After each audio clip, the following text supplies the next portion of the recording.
Lately, one of the most popular pieces of media in the West have been Korean dramas, or K-dramas for short. It's almost impossible to open any social media app for more than 3 seconds without seeing at least 10 fan edits of favorite characters, even if all they do is get high. The reason for this popularity is quite obvious. While Hollywood is still carefully choosing which of their oldest IPs to reboot with a budget of at least 300 million, South Korea continues to pump out completely unique, well-adapted, or completely batshit crazy stories, so long as we ignored a couple of inevitable stinkers. Now, I was one of those swept away by the tsunami that was Squid Game. Literally, the moment I finished the first season, I began scouring the deepest depths of IMDB, searching for any possible drama with a similar premise that could satiate my hunger for more. And it was during this hunt that I stumbled upon what I assumed would be yet another masterpiece, a banger if you will, a show that immediately caught my attention with the synopsis and decently positive ratings. This show was known as Night Has Come. Night Has Come is a 2023 Korean drama written by newcomer screenwriter Kang Min-ji, at least according to every site except for IMDb. For some reason, that site lists the writer as Kang Na-ru, who is also an actress, which is quite interesting because that would mean that either Kang Na-ru was a part of the writing team, or she's literally taking credit for something she had no involvement in. Regardless, NHC is Min-ji's first ever publicly known project, as it is impossible to find anything else related to this person. They are practically a ghost online as the time of writing. On the other hand, we can see that the director, Im Dae-woong, has quite the love for directing anything horror related, with Night Has Come being yet another to add to the pile. This drama also stars quite a bit of decently known and relatively new actors in the industry. For example, Lee Jae-in, who has previously been in quite the load of projects, is for the first time playing a front and center role, literally. Then there's Kim Woo-seok, who also plays a lead role despite this only being his second project, though he had also been part of K-pop groups Uptension and X1 in the past, so that's where the nepotism comes. I should also mention Cha Woo-min, who is also only playing their second role in this show, with their first being a delinquent in the masterpiece webtoon adapted hit K-drama show Weak Hero Class 1. I love that show so much, I just really wanted to mention it. Now, you may be wondering what exactly Night Has Come is about. Well, according to the synopsis, the story follows a class of students as they are forced to partake in the game of Mafia, while also engaging in intense psychological warfare, all in the name of victory, I suppose. Essentially your standard death game, enough to sell you on the premise right from the get-go, at least it sure did for me. However, after sitting through all 12 episodes, you'll not only come to find that this synopsis is stretching the truth quite a bit, but also that one question constantly bounces around in your head. What? Seriously, I was left so abundantly confused after my first viewing that I unironically sat down and analyzed every single episode, minute by minute, multiple times, leaving no stone unturned just to figure out what went wrong and where. Because this show really started off with quite the potential, but then I guess the writers got blackout drunk to complete the rest. I cannot rant about its biggest shortcomings without just outright spoiling the entire story. So why don't we piece this puzzle together as a family? However, before we do that, I'd like to make a quick announcement. Guys, I am well aware of how long this video took to make. Please do not judge me. However, if you do come to enjoy this video and enjoy my previous videos, then feel free to check out my new Twitch account, Steve_MP3, which I had to make because my last one was murdered in cold blood. I'm going to be streaming the Elden Ring Night Ring test the day after this video is published, even if I get 0 viewers, so feel free to check that out.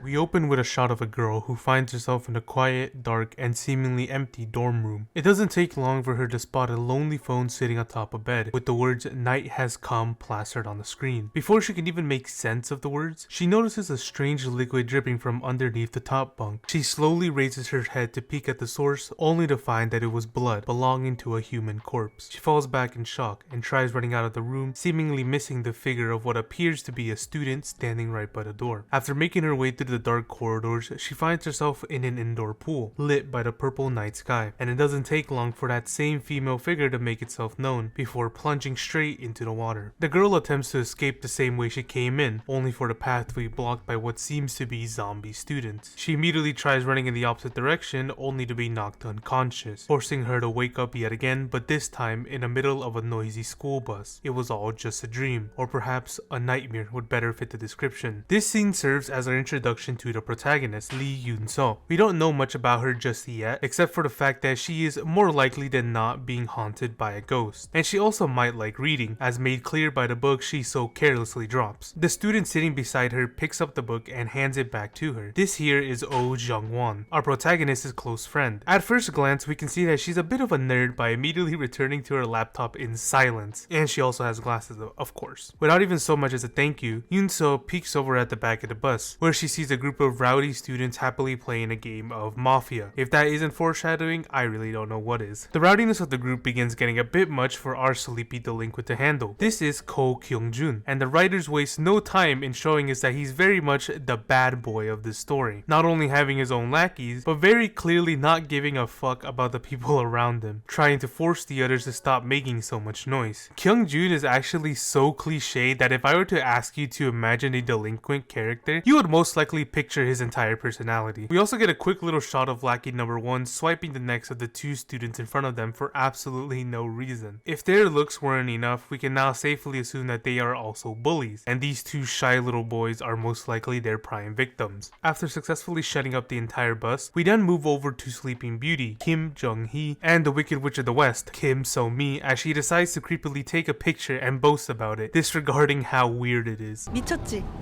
화보지? 내가 준이한테 이런다 너 물건 찍었다고? 그래? 이번 기회에 그냥 확 꼬셔버리게. She seems to be the preppy type and doesn't really seem to care about the feelings of others so long as she can have it her way. While Jun-hee, well, all we know right now is that he's attractive, because even Yoon-seo struggles to pry her eyes away from him. She decides to look out at the vast landscapes, patiently awaiting their arrival. Meanwhile, we can see Jung-won losing herself in coding for what appears to be a game contest. As the sun begins to set, we can see the students arriving at a beautiful retreat center, though not without any issues. 네, 김 선생님.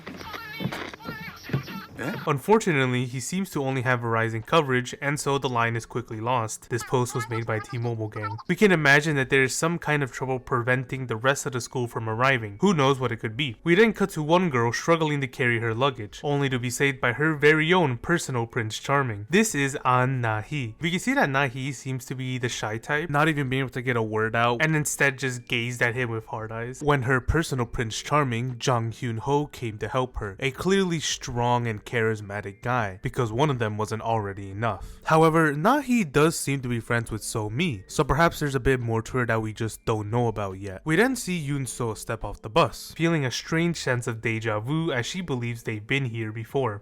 야, 여기 온 적 있었나? 나 왜 와본 거 같지? Perhaps referring to her nightmare, though she doesn't seem to fully recall it just yet. However, her suspicions are quickly quelled by Jung-won, who could honestly not care less about anything besides her computer. Do you guys get that she's a nerd? Either way, only seconds later, Yoon-seo spots a mysterious dark figure watching the class from a window, and just as fast as it came, it went. Jun-hee slides in to escort Yoon-seo inside, and that's when we can see So-mi glaring at the two while struggling to carry her own bag. Jealousy is the only word needed to explain this look. Once inside, the class quickly stops to scan the QR code underneath the facility statue. This allows them to connect to the non-existent Wi-Fi alongside automatically installing the facility's app. Yoon-seo, however, was too busy flirting with Jun-hee.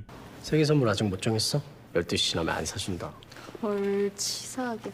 As everyone heads to the gymnasium, we get one more shot of the teacher, now in clear distress over not being able to contact the other classes. This, combined with the ghost in the window, very clearly hammers home the idea that something isn't right about this place, but we just don't know what that could be. Now, speaking of this scene, I wanted to mention that I tried finding this specific statue to see if it symbolized anything with the story, but I do believe that this piece was made specifically for this show. Either that or my Google detective skills have dried up so severely. I mean, it's kind of hard to find the source of a statue with absolutely nothing but a female figure. And I'd also like to mention that Yoon-seo wasn't the only person who hadn't scanned the QR code. In the shot just before, we can see two students passing by the sign with their hands full, rendering them incapable of even using their phones. And we can also see this girl who also doesn't seem to have her phone out. This hardly adds any significance to the story, I just thought it was a bit of an interesting detail. Let's move over to the gymnasium.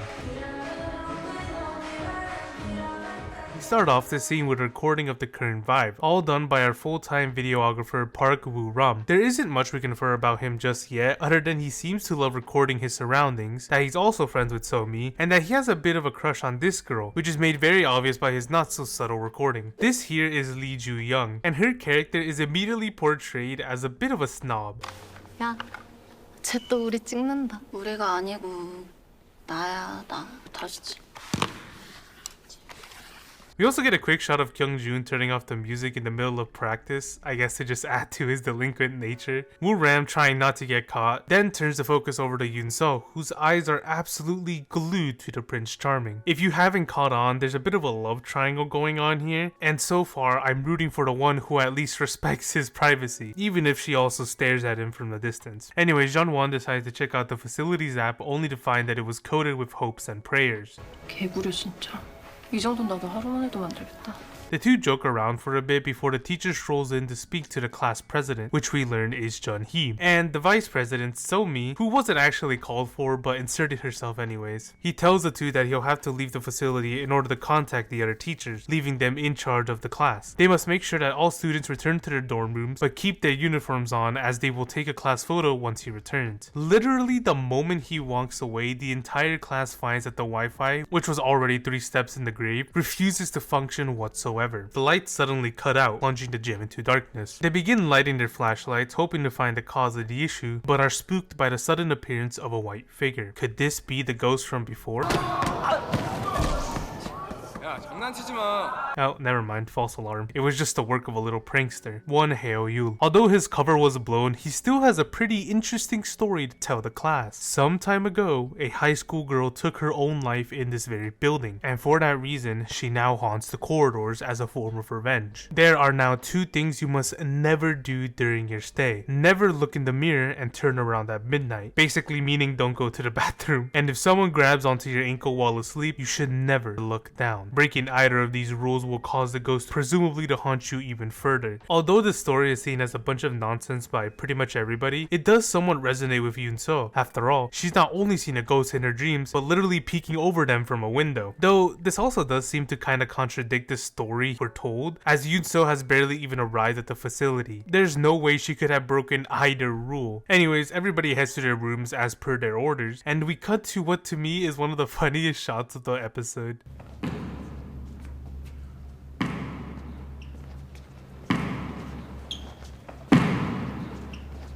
I assume it was to show how timid and shy these two are, but it just looks like one shit his pants and the other is looking for clarification that he's walking in the right direction. Anyways, this here is Jin Da-bum, played by An Ji-ho, who you possibly know from All of Us Are Dead, an adaptation of the webtoon by the same name. And you know what else is an adaptation of a webtoon? And the boy following right behind him is Choi Ju-won. Right off the bat, we can see not only just how nervous they are, but also fearful they seem to be of Kyung-joon's squad. At least Da-bum is. Ju-won at least seems to have the balls to demand his money back from delinquent number 3, Kim Jin-ha. He, of course, refuses by subtly threatening him alongside delinquent number 2, Shin Sung-bin, played by another actor from the critically acclaimed and incredibly well-made Korean drama. Although these two are very upfront and loud with their threats, basically trying to show the world that they mean business, Kyung-joon is a bit more subtle and quiet, perhaps as a way to gain someone's trust at first before pulling the rug from right under their feet. He seems to target Da-bum specifically, even holding onto and moving closer to his face, as though going in for a kiss, before inviting the two to play some basketball, all in the name of quote-unquote paying them back. We then slide back over to Yoon-seo's dorm room as she takes a puff of her inhaler. She has asthma, and it'll come to work against her during many moments throughout this show, at least for the first half. Seriously, because after like episode 6, her asthma literally just disappears until the finale. She places her inhaler inhaler back inside her backpack and goes to take a seat, allowing Jung-won ample opportunity to quietly slip a gift inside of it as well, before taking a seat across from her. She then attempts to access a special coding lecture, only to be prevented from doing so by the BK Wi-Fi. 넌 전교 1등 티 좀 내지 마라.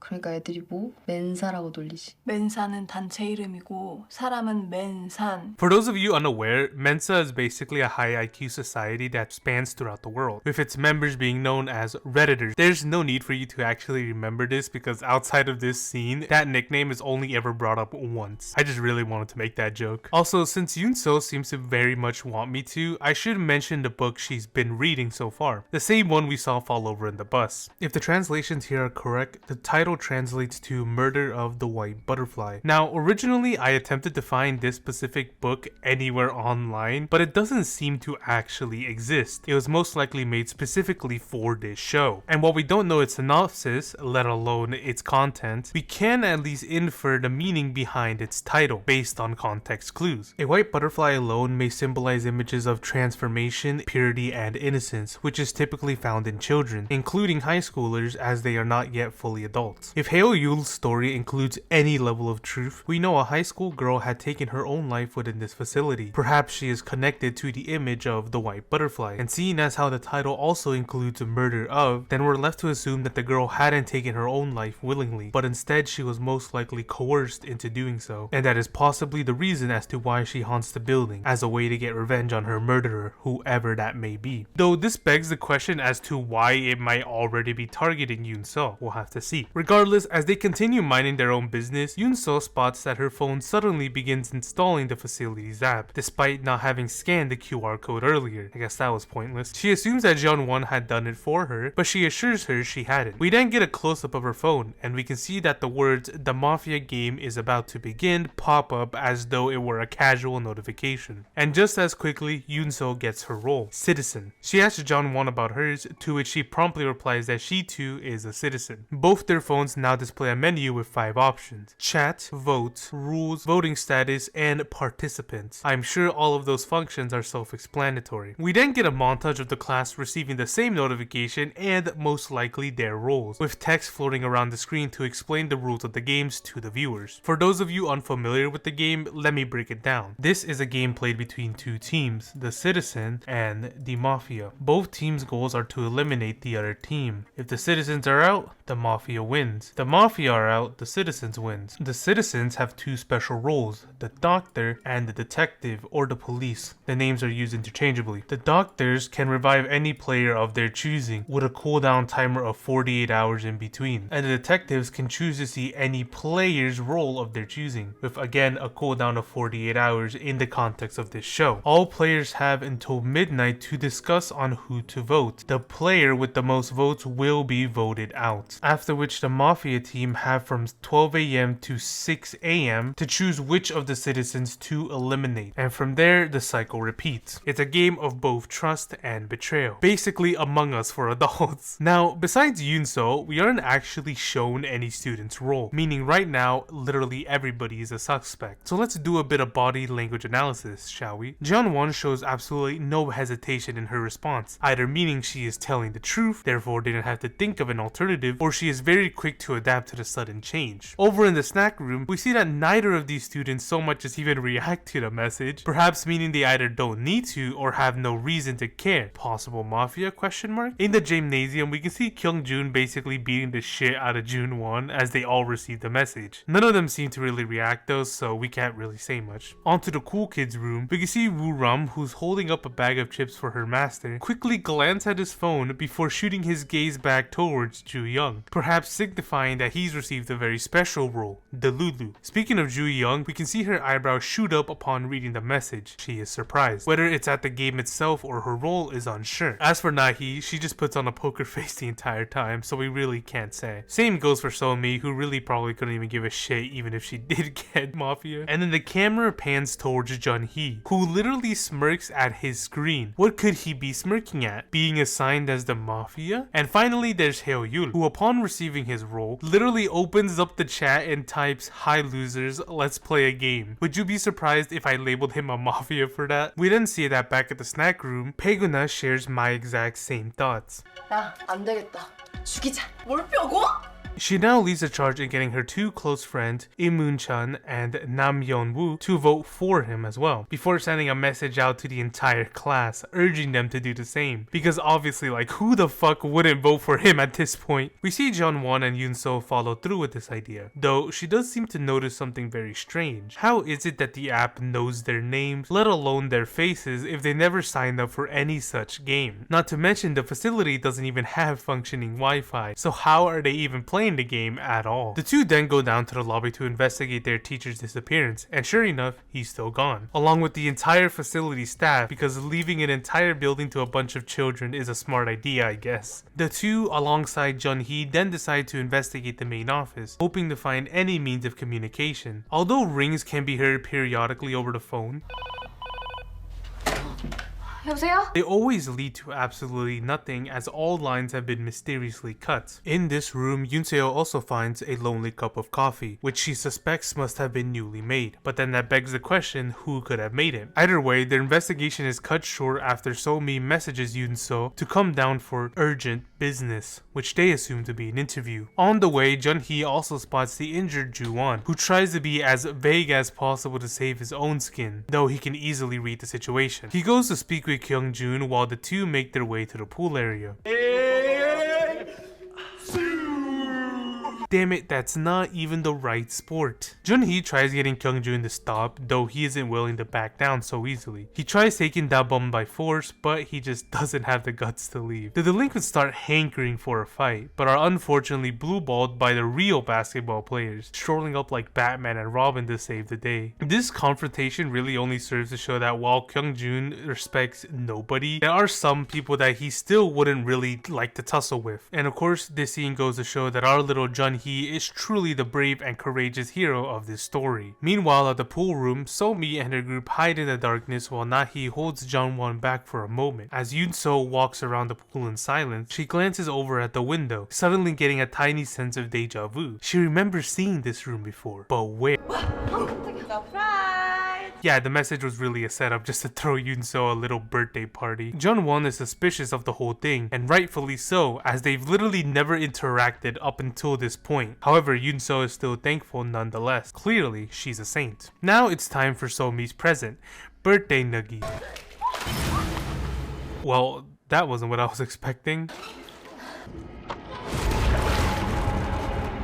A sudden force begins to pull on her leg, preventing her from reaching the surface. She instinctively looks down to see what it was, only to find the mysterious dark figure from before. It has taken hold of her leg, and Yoon-so has just looked down. She has broken rule number 1. Or 2. She tries to break free, but literally can't because it's not a living being. She slowly runs out of breath as the others begin to panic, all unsure of what to do. Just then, Jun-hee runs into the room, pieces together the situation, and dives straight in to save her, with absolutely zero hesitation. He takes her to the infirmary while Na-hee voices her concern, believing that perhaps they've gone a bit too far this time. Though So-mi seems to look more annoyed than worried, as though believing she has just ruined her chances with the prince, and not almost literally killed another student. If it hasn't been made clear before, it is almost certain now that So-mi very clearly despises Yoon-so for literally nothing more than a guy. Jealousy is one hell of a drug. We then cut to the infirmary where we can see Jun-hee patiently watching over Yoon-so. Thankfully, she's alright. He seems to be relieved, but his hands also seem to still be shaking, as though he were afraid. It is here that we learn more about Jun-hee, having quit the swimming team in the past because his teammate had drowned right before his eyes, and there was nothing he could have done to save him. And because of that, he has an irrational fear of simply getting near any body of water. Yoon-so attempts to comfort him, and it is here the two share a relaxing moment. And now let's just pause right there. This may be a bit of a nitpick, but if he has such an irrational fear of the water, why doesn't he show even the slightest hesitation in the scene prior? He literally dives in almost immediately after entering the room. The only explanation would be that he had conquered his fear before, at least to the point he can actually swim. But then that means it all happened off screen. At at that point, why even bring it up? This scene would have played out the exact same if they hadn't even included that information. They could have just shared a moment where Yoon-seo expresses her immense appreciation for Jun-hee. And I just have to also add that if they were going to include a tragic backstory, then for the love of God, actually use it to elevate his character. This may be a spoiler, but I have to get it off my chest. This is the first of only 2 scenes in the entire show where Jun-hee actually quote unquote faces his fears, with the second scene not even being until nearing the finale. Not to mention, it doesn't even make an impact in the decisions he makes, let alone the way he acts. He's just always the bland ass Prince Charming. You can't just add depth to your character and then completely ignore how it would affect their personality, their mindset, their decisions, their everything. At that point, there just is no point. Also, the last nitpick, the story mentioned earlier was to not look down if something grabbed your leg while you were sleeping. 그리고 만약 자다가 누가 발목을 잡아도 쳐다보지 말기. And if my eyes don't deceive me, Yoon-seo was very clearly awake, meaning she didn't technically break the rules. I am only left to assume that the translations were wrong, otherwise it's another example of a scene that would have played out the exact same way if one minor detail was changed or completely removed. Anyways, rant over, let's get back to the show. Jung-won forces So-mi and her group into the infirmary, where Jun-hee then urges them to apologize. They all give a pretty half-assed apology, with So-mi going above and beyond. Despite the apology very clearly not being genuine, Yoon-seo immediately forgives everybody, which has me rolling my eyes with Jung-won. Like, damn girl, they literally almost killed you, at least show some resentment. Anyways, in the next scene, we see everybody wandering around the corridors, all concerned as to their teacher's whereabouts, let alone the lack of any Wi-Fi signal. Jun-hee then tells everybody to report back to their rooms, still hoping their teacher will return sooner than later. This is when Jung-won spots that So-mi's smug smile has very quickly returned. 김소미 저거 100% 눈물 연기한 거야. 야 됐어. 미안하대잖아. 너가 계속 받아주니까 그러는 거 아니야. 뭐 어떻게 그럼. Actually, I know what you can do. Heo-yul then enters the frame, throwing a small fit over not getting to continue playing the game. They joke around, seemingly unbothered by the situation at hand, until sirens suddenly blare over the speakers. 투표 마감 1분 전입니다. The students are all both confused and amazed, most of them believing Heo-yul had somehow made such a sophisticated game with his bare hands and empty brain, though he of course denies this accusation. After the minute passes, the sirens blare yet again, announcing that with 24 votes, Heo-yul has been voted off and will be executed. He suddenly begins to hear a deafening ring, one throwing him into a state of suffering. It isn't until he begins bouncing off the walls that anybody actually takes him seriously, though at this point, nobody could help him. The ringing soon fades away, and the pain suddenly stops. He slowly lifts himself up, revealing his plain white eyes to the class. It was as though he had just lost his soul. The others grew worried, unsure of what was even going on. Before they could even piece the situation together, Heo-yul dropped on all fours, taking this chance to repeatedly bash his head against the concrete floor. Yoon-chan quickly forces him back on his feet, and for a moment, he stops. He then turns right, and without much hesitation, runs straight into the glass painting, before moving over to the one on his left and falling over. He once again gets back on his feet, spots the window past the class, and begins sprinting forward. Everybody moves out of the way, still terrified, allowing him the perfect opportunity to break the glass and fall to his death. 허율님의 직업은 시민입니다. The entire class panics, though only for a moment, as soon enough a song plays over the speakers, instantly throwing everybody into a deep sleep. Night has finally come, meaning the Mafia team now has until 6 AM to make their move.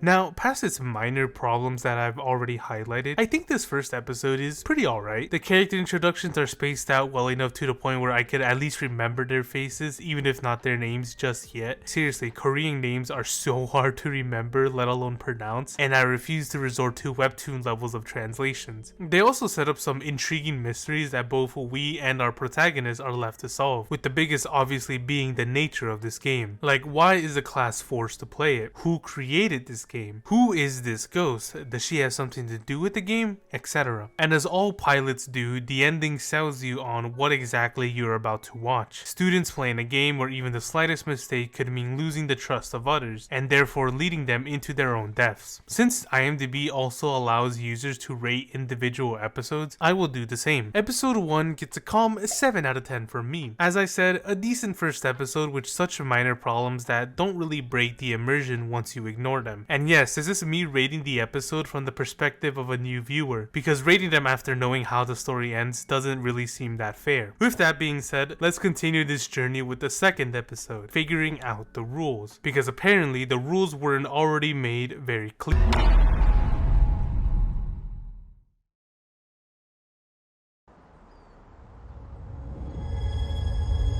This episode opens up with a shot of Yoon-seo lying on a patch of grass, before seemingly rewinding back to the rooftop of the facility, and then immediately after, waking up right where we left off. It seems that the idea of Yoon-seo being the aforementioned high school girl is now a possibility, though that would put into question how exactly she is still alive, let alone the reality around her. Either way, a morning remix of the song previously heard plays over the speakers, allowing the class to rise from their slumber in unison. They now have the chance to process the events of the night before, hoping that it was all just a mistake, despite the evidence proving otherwise. An announcement then goes off, alongside a notification explaining that the police used their skill the night before, and that Choi Ju-won was executed by the Mafia, despite having also been a part of the Mafia team. Yoon-seo asks about Ju-won's whereabouts, though nobody seems to know. Woo-ram then also demands an answer as to why the speakers are even on, let alone who's controlling them, prompting a couple of them to go search the studio room, though they find nothing. Meanwhile, Da Bum makes his way to the bathroom, probably hoping to vomit, but only to be left in shock at finding a puddle of blood emitting from a stall. Everybody runs into the room before Jun-hee opens the door, confirming that the source of the blood is Ju-won's lifeless corpse. Panic begins to set in, for all except Yoon-seo, who decides to investigate the pretty obvious crime scene a bit further. 피가 아직 안 굳었어. 죽은 지 얼마 안 된 거야. Well, yeah, we know he was killed overnight, so how exactly does that help solve anything? What is she gonna do? Ask everybody where they were? As if this game doesn't encourage lying? At that point, you might as well just ask each person if they're the Mafia. It's a very redundant statement. Kyung-jun then, most likely for the first time in his life, immediately looks to the class president for guidance, and it doesn't take long for him to simply order everybody outside so they can just all get the hell out of here. As everybody leaves, we get this prolonged shot of one student continuing to stare at the body before making a dash for the exit. Outside, we learn that their primary destination is a supposed gas station just down the road. However, just as they approach the street, another announcement suddenly goes off.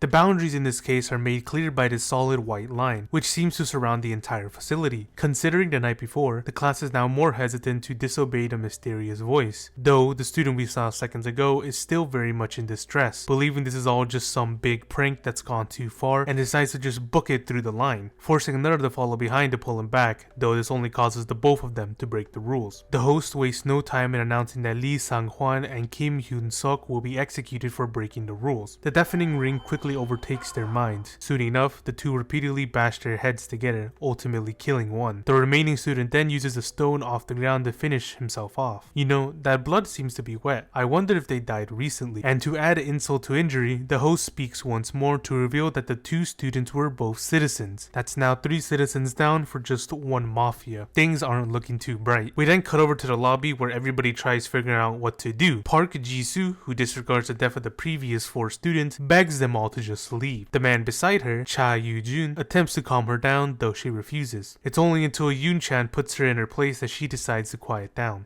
제발 조용히 좀 해. 애들 나가서 어떻게 됐는지 보고도 그 소리가 나오냐? 혼자 가던가. It is very clear to anybody with eyes that Yoo-jun and Jisoo are a couple, already reaching e-dating levels as they both sport the exact same fit and probably matching profile pictures. Judging by Jisoo's outburst and Yoo-jun's nervousness, or honestly fear, it's safe to say that he is the bottom and she is the top in this relationship. Yoo-jun tries getting clarification about their teacher's whereabouts, to which he is told that there is still no signal, meaning that there is still no way to contact their teachers, let alone the outside world. As everyone continues tossing and turning, Yoon-seo suddenly gets gets an idea, causing her to bolt up the stairs. Meanwhile, Kyung-jun accidentally stumbles upon a set of keys, all of which lead into normally restricted areas of the facility. He slides these into his pockets and plays it off, clearly trying to keep it a secret from the others. Moving over to Yoon-seo, we see that her idea was to go to the roof of the facility, hoping to get any sort of signal, though with no luck. As she peers over the railing, she spots something quite interesting. The rules only state that the game must take place within the boundaries, as we saw, but how far does that line actually go? They investigate further, finding that although the lines are going all over the place, it actually takes them all the way around the building and into a trail in the mountains, and supposedly there's a village at the end of that trail, one that they could possibly use to call for help. A pretty sound plan, perhaps, if you don't take a second to wonder why in the hell there would be a line leading straight into the mountains. If the game master trapped you all in here, I don't think they'd so easily map out an exit. At that point, why even draw a boundary line in the first place? Like, please, use your heads. Regardless, they gather up everybody to explain the plan, while Jun-hee volunteers to go at it alone, but then Somi forcibly tags along, even dragging Moo-ram into it, who hardly even tries to argue. She calls on Nahi, Jisoo, and Yoo-jun to come along as well, though Jisoo refuses, meaning so does Yoo-jun, only reinforcing the idea that he really is the beta bottom. Though Nahi does tag along. In fact, she volunteers to go, but only after seeing her prince volunteering as well. Just in case you needed any more clarification that she is very much head over heels for him, though I can't say for sure yet if those feelings are unrequited. Yoon-ha also volunteers to go, but is immediately stopped by her two friends. 가려고? 어떻게 될 줄 알고 가. 위험하다고. 너흰 여기 있어. I have no idea if the translation is off, but I find it a bit telling how she doesn't reassure them that she'll be fine, but instead that they should just stay put. Speaking of things I find odd, I also don't understand why Yoon-seo is already crying. They haven't even gone out for the mountain yet. They're still just assembling the team. Or maybe she really is crying because she thinks this team is so ass. We cut to the team's farewell, but as Yoon-seo makes her way back inside, she hears a voice suddenly call out to her. She assumes it was Jeon-won, but she denies it. The only other explanation would be that this is the voice of the ghost from earlier, but for what reason she was calling out to her, we'll have to see. Perhaps she just wanted to make her presence known. We then cut over to the others hiking up the trail, and if you have quite the keen eye, you may have spotted an extra face I didn't mention. This here is Kim Dong-hyun, and no, I did not forget to include him in the Argonauts recruitment scene. He just never had one. We then cut to scenes inside the facility. The students still unable to process their situation, Kyung-jun and his gang unlocking Willy Wonka's chocolate factory, and Yoon-seo, who after stumbling into the body of Heo-yul, decides to move the bodies of the dead students into the freezer. That way, their bodies will stay in pristine conditions once the police show up, if they show at all. She also decides to take pictures, all at the same angle of the same subject and at different zoom levels. That's not really how crime scene capturing works, and wouldn't it be suspicious if the police find pictures of dead students on somebody's phone? Either way, as she continues her private investigation, she not only finds Ju-won's phone, but also a bloody fire extinguisher. 이걸로 주원이 머리 쳤나 봐. You don't say. What gave you that idea, detective? I like how she also doesn't even bother taking a picture of that actual crime scene evidence. As they prepare to move Ju-won's body, Yoon-seo spots yet another interesting detail, that only his forehead is wounded. She questions if the murderers waited for him to step out of the stall to attack, but that doesn't answer the question of why he didn't duck. 이상해서 그러지. 사람은 누가 때리면 본능적으로 피한다고. Not to mention, his arms and hands are completely fine, meaning there was most likely no struggle. Despite him having been a mafia, he would have been awake during the whole ordeal. Dabam also adds another question into the already deepening mystery. 근데 같은 마피아끼리 왜 죽였지? Now, let's quickly talk about this scene. Personally, I believe that being caught by surprise is a very plausible explanation as to how he was killed, though Yoon-seo acts as though that isn't remotely possible for whatever reason. At the very least, Dabum asks a real question that actually matters. Killing your own teammate would be quite a blunder in a game like this. However, judging by Ju-won's previous behavior and what we got to see of his character, we can piece together a possible reason as to his death. It was to protect the identity of his team. After all, someone who is as shy, nervous, and as much of a pushover as he was has a high likelihood of being unable to keep a secret like this, especially when it means the death of almost an entire class. The Mafia most likely knew this, and so, to make sure he didn't rat them out, even if by accident, just straight up took him out. For now though, that's just a theory, and we'll have to learn the truth as the story progresses. Jumping back to the Argonauts, we can see them continue making some good progress by reaching the sea. However, as they all climb up the rocks one by one, Nahi ends up losing her footing and trips, both cutting her knee and spraining her ankle. There's this short scene where everybody deliberates just giving up the entire expedition because she's hurt, which kind of makes no sense because they can just keep going forward while she goes back with like one other person. In fact, So-mi is the only person who seems to echo this level of common sense, though she does it in her usual nasty attitude. 돌아가자고 지금?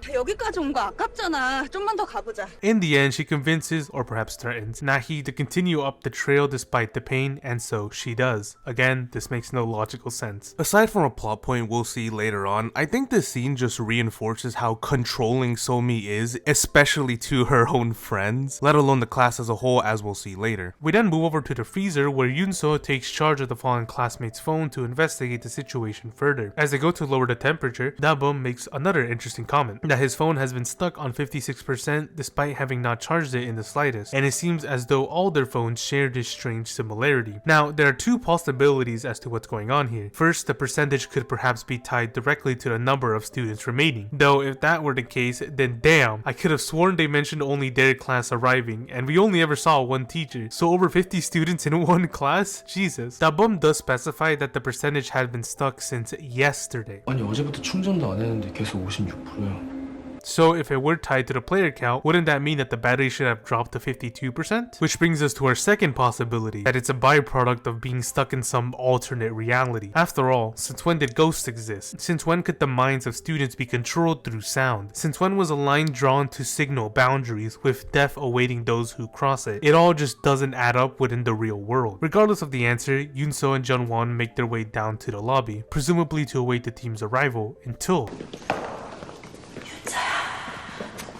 the voice calls out to her once more. The girl who was ranting about survival instincts then ignores her own and follows a mysterious voice into the facility's basement, alone. She makes her way to the lonely fish tank at the center of the room. She examines it further, blissfully unaware that the entity is now watching from right behind her. Though when she does decide to finally turn around, it vanishes. Although she's a bit worried now, she still decides to venture further down the corridors, leading her straight to what seems to be a computer room of sorts, with the gamer in question running a 5-monitor setup plus the box TV in the corner. Yoon-seo investigates the room further, only to find that just like the main facility, nothing seems to be operational. However, just as she disappointedly steps out, the monitors suddenly turn on, revealing that they are tied directly to the facility's CCTV cameras. An outrageously helpful detail that is now going to be delayed because Yoon-seo turned around like 5 seconds too early. She makes her way back to her dorm room where Jung-won is furiously coding away, trying to backdoor the game's app, though it never seems to work, as made very clear by the humongous error plastered on the screen. She also tried checking the dead students' phones, though neither of them seem to be functioning whatsoever. Yoon-seo concludes that their phones most likely do not work as the owners are dead. She then uses this momentum to tell Jung-won about the ghost she's been seeing, even using Heo-yul as a source, which is like the equivalent of citing Wikipedia, so it's no surprise Jung-won doesn't actually believe her. Back at the trail, the group finds that the line ends in the middle of the path, forcing them to find a different route. Dong-hyun goes to check a detour he saw earlier, though even that leads to a dead end. They are now at the end of the trail. Who would have guessed the host wouldn't let you escape that easily? But then, Woo-ram spots something out in the distance. He uses his camera to get a better look, and realizes that what he's seen are actual human beings. As the others gather around to look, even calling out for help, So-mi and Dong-hyun continue looking for an alternative path. They believe they spotted an area where there is no longer a line, though they can't say for sure. As the others continue calling out for help, Woo-ram notices something quite strange. The people haven't moved in the slightest, and the seagulls are literally frozen in midair. It was as though time had suddenly stopped. Yoon-ha couldn't believe this revelation and goes to take a breather while also hoping to find an escape. We then see Dong-hyun carefully examine the dirt, attempting to see if the line continues, but as he gets closer, he loses his footing and slips. In a moment of desperation, he grabs onto So-mi. Though not wanting to be possibly taken with him, she pushes Dong-hyun off and through the line, all while Yoon-ha watches from right behind. Immediately, the host announces that, for breaking the rules, Kim Dong-hyun will be eliminated. Before he can even attempt to run back, the deafening ring invades his head. The others now rush in to see the commotion, though just like last time, they cannot do anything but watch as his eyes go blank. In the next moment, he grips onto his eyeballs and rips them out from his skull. He then falls over, rolls down the hill, and is impaled by a sharp tree branch.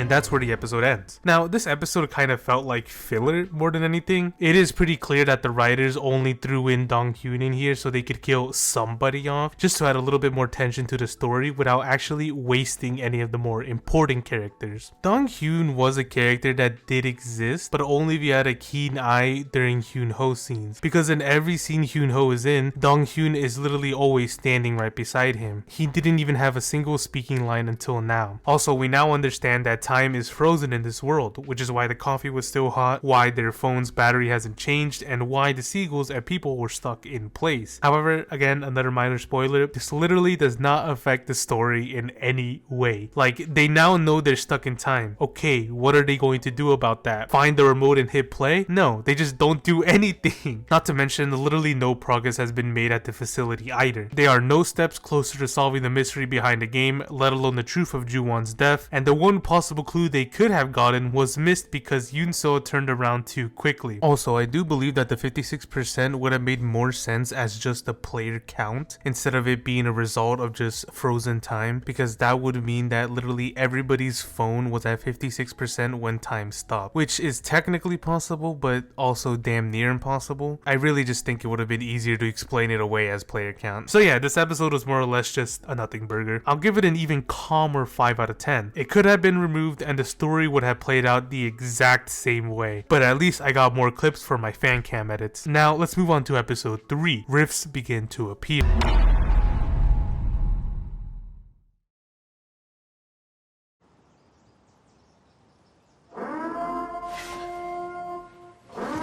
This episode opens with the students at the facility receiving a notification informing them that Dong-hyun has been killed and that he was a citizen. Once the others return from their pointless expedition, the class begged them for an answer, which is where So-mi informs them of his slip-up, and Jun-hee just straight up admits the entire hike was useless. They now believe that the only way to escape this game is to finish it. We then see Yoon-seo in tears, blaming herself for Dong-hyun's death, believing if she hadn't suggested the hike, he'd still be alive. Jeon-won tries comforting her, claiming that there was no way she could have known the trail would lead to a dead end, not to mention they all volunteered to go. While this scene does go to show the bond these two have, there is something that slightly annoys me. Anybody with common sense would have known that this trail was a trap. Like, let's be real. Who would so willingly just leave out an escape route for their trapped prisoners? And while yes, Yoon-seo does shoulder some of the blame, in my opinion, Jun-hee bears even more since he was the one that actually convinced the class to go. Regardless of who's to blame, after seeing what happened for trying to escape the game too early, and after literally blaming herself for the death of a student 2 seconds ago, Yoon-seo still says,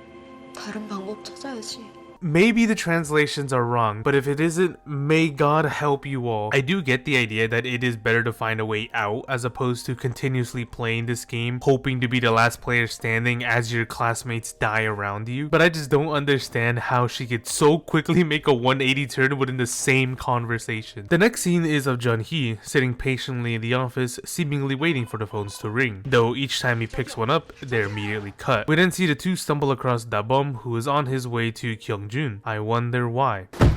Yoon-seo attempts to stop him, but he seriously doesn't have the guts. Right as he leaves, they hear a loud ringtone followed by Jun-hee's furious grunts as he angrily smashes the phone against the desk. Yoon-seo hurries inside, panicking, before trying to answer the phone herself. However, Jun-hee snatches it away and reveals that it was all just a lie. The phone lines weren't even connected in the first place. They've unironically been pranked. Not to mention, Jeon-won finds that all the folders have been completely emptied, leaving absolutely zero traces of the outside world. And the electricity doesn't seem to be functioning either, at least in the office, since we've seen the electricity work in the basement and the candy shop, as in the next scene, Jin-ha brings over a heated bowl of ramen for Da-bum. The world here seems to be a bit inconsistent, unless they have a gas stove in there, which is never shown on screen. Anyways, we learn that the true reason Kyung-jun called Da-bum is to explain the game in more detail, since he's supposedly the game expert. That's pretty much all the scene is, just explaining the game while also answering any questions the viewers might might have. For example, why can't they just start killing off random people? The obvious answer should be that you could end up wiping your own team instead. Or why Ju-won had been killed if he were also the Mafia. This one still doesn't have an answer, but Dabum theorizes that perhaps the Mafia just had a good reason to kill him instead of a citizen, which echoes my thoughts from earlier. Then they ask, what if a citizen were to kill a Mafia? Though he doesn't have an answer since this wasn't listed specifically in the rules. The last thought was just to gather all the Mafias into one room and have them kill each other. I don't even think I need to explain why that's an idiotic idea.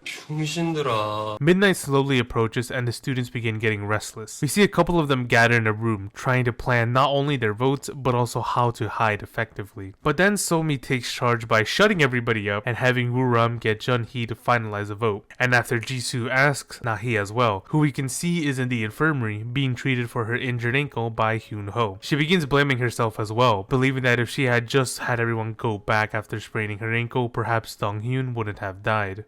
아니야, 너가 돌아가자고 했어도 애들은 그냥 갔을 수도 있고. Exactly my point, she wouldn't have been able to stop them at all, regardless of how she felt. Though Hyun-ho also takes his chance to blame himself for not being able to help Dong-hyun, which was really not his fault either, but I can see why he'd blame himself for the loss of his closest friend. Na-hee attempts to calm him down by offering a bit of light at the end of the tunnel.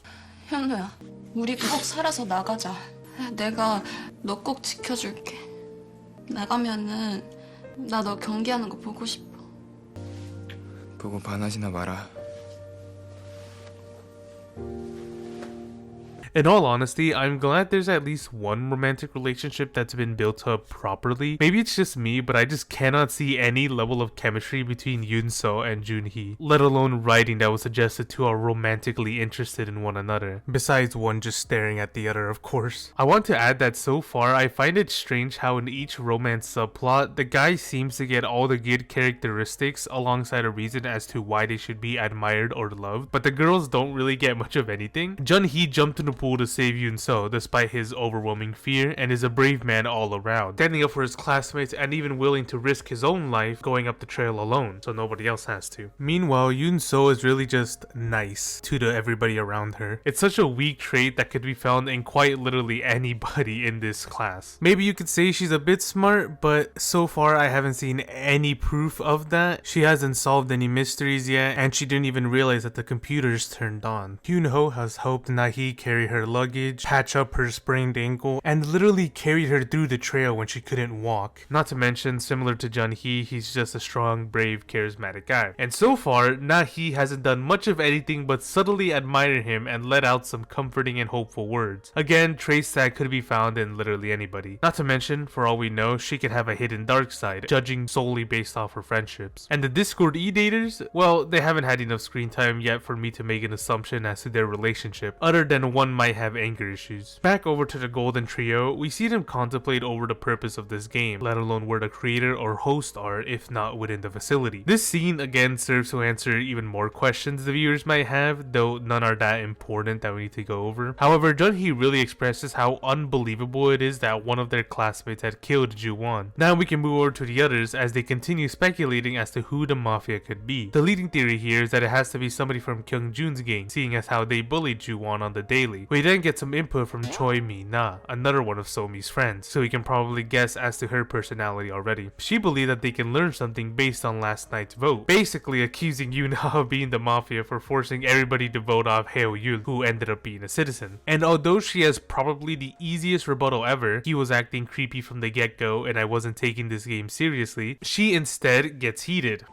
나 아니야. 내가 지금 유리 일부러 죽였다는 거야? All eyes are now on her, at least until she outright accuses So-mi of killing Dong-hyun by pushing him through the boundary line. So-mi of course tries defeating this claim, though the others seem immediately convinced. These guys can be persuaded by literally anything at this point. She tries defending herself by claiming she had no choice. It was either him or the both of them. Yoon-ha uses this momentum to finally explain that she believed this whole game was just a joke, but So-mi pushed him on purpose. The conversation just ends with the two yelling at each other, now leaving the others to make the final call. Back at the candy shop, Da-bum attempts to eat his ramen in peace, allowing Kyung-jun ample opportunity to snatch his phone and check his role. However, Kyung-jun finds that the phones are all identical regardless of the owner. But Kyung-jun wants to check one more thing. He wants to see if he can vote with another player's phone. though that quickly fails. Honestly, this scene has me suspecting that Da-bum is not just a standard citizen, because if he were, I don't think he'd even hesitate to let anybody check his role. It's kind of just a free alibi. We're left to assume that he's either a doctor or police, and is scared that having his identity revealed would get him killed next, or the Mafia, which would just lead to him being voted off. Thankfully for him, these guys have absolutely nothing but air in those heads, so they'll never do so much as analyze his very suspicious behavior. We then see the group look for the trio to begin to vote, seeing as how they can't escape the game any other way, though the three refuse to do so, instead wanting to gather the class to find an alternative, that being to not vote in general. Perfect, you guys just saw 2 people die by breaking the rules and you're going to try to break the rules again. Good job. The girls then remember that Da-bum had gone to meet with Kyung-jun, who we now see is trying to force him to vote, though even that fails. The others then barge into the room, forcing Da-bum out of there, leading into a tussle between the delinquent and Hyun-ho. Now, I would show you this fight if only my channel didn't get sniped for doing so. In the end, Hyun-ho single-handedly low diffs 0 stocks and boxes them like a fish. Though right when his back is turned, Kyung-jun grabs a pair of scissors and immediately goes for a backstab. The only reason Kyung-jun gave up is because he's afraid of getting voted off. I mean, a fight alone would already be a bad look. Imagine if he outright stabbed somebody. The next scene goes over the masterful plan they've conceived. Instead of voting, why don't they try not? Yeah, that was literally the whole plan. I kind of wish there was more. And it kind of seems smart when you don't really think about it. If nobody is voted off, then nobody dies. And the Mafia can just choose to kill themselves again, I guess. Mina, however, has a good rebuttal. What if somebody were to vote in secret? And this is a very real concern, which is why Jun-hee proposes to collect every student's phone. Although the others argue amongst themselves, not wanting to let go of their phones, or believing the plan wouldn't work, Kyung-jun aggressively gets them to listen by bringing out a trash bin, forcing everybody to place their phones inside, with him even offering to be the first, followed by the others and then the rest of the class. Once all phones have been collected, they place the bin at the center of the gym and patiently wait till the clock strikes midnight. 야, 12시 지났는데 방송 안 나오는데 이거 된 거 아니야? 됐다. 이제 괜찮은 거지?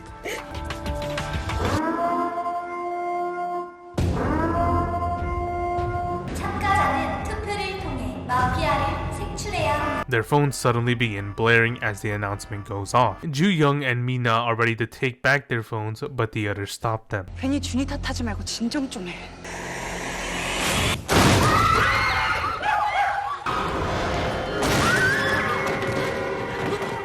For breaking the rules, Lee Soo-bin and Park Ji-hoon will be eliminated. Both of them were citizens. After realizing the plan wasn't going to work, Kyung-jun reveals his actual phone from his pocket. Everybody immediately runs to retrieve their phones, panicked, all while students are dying around them. A lightheaded Jun-hee then falls over, while one girl approaches the electrical fuse box before snapping the wires and basically shocking herself to death.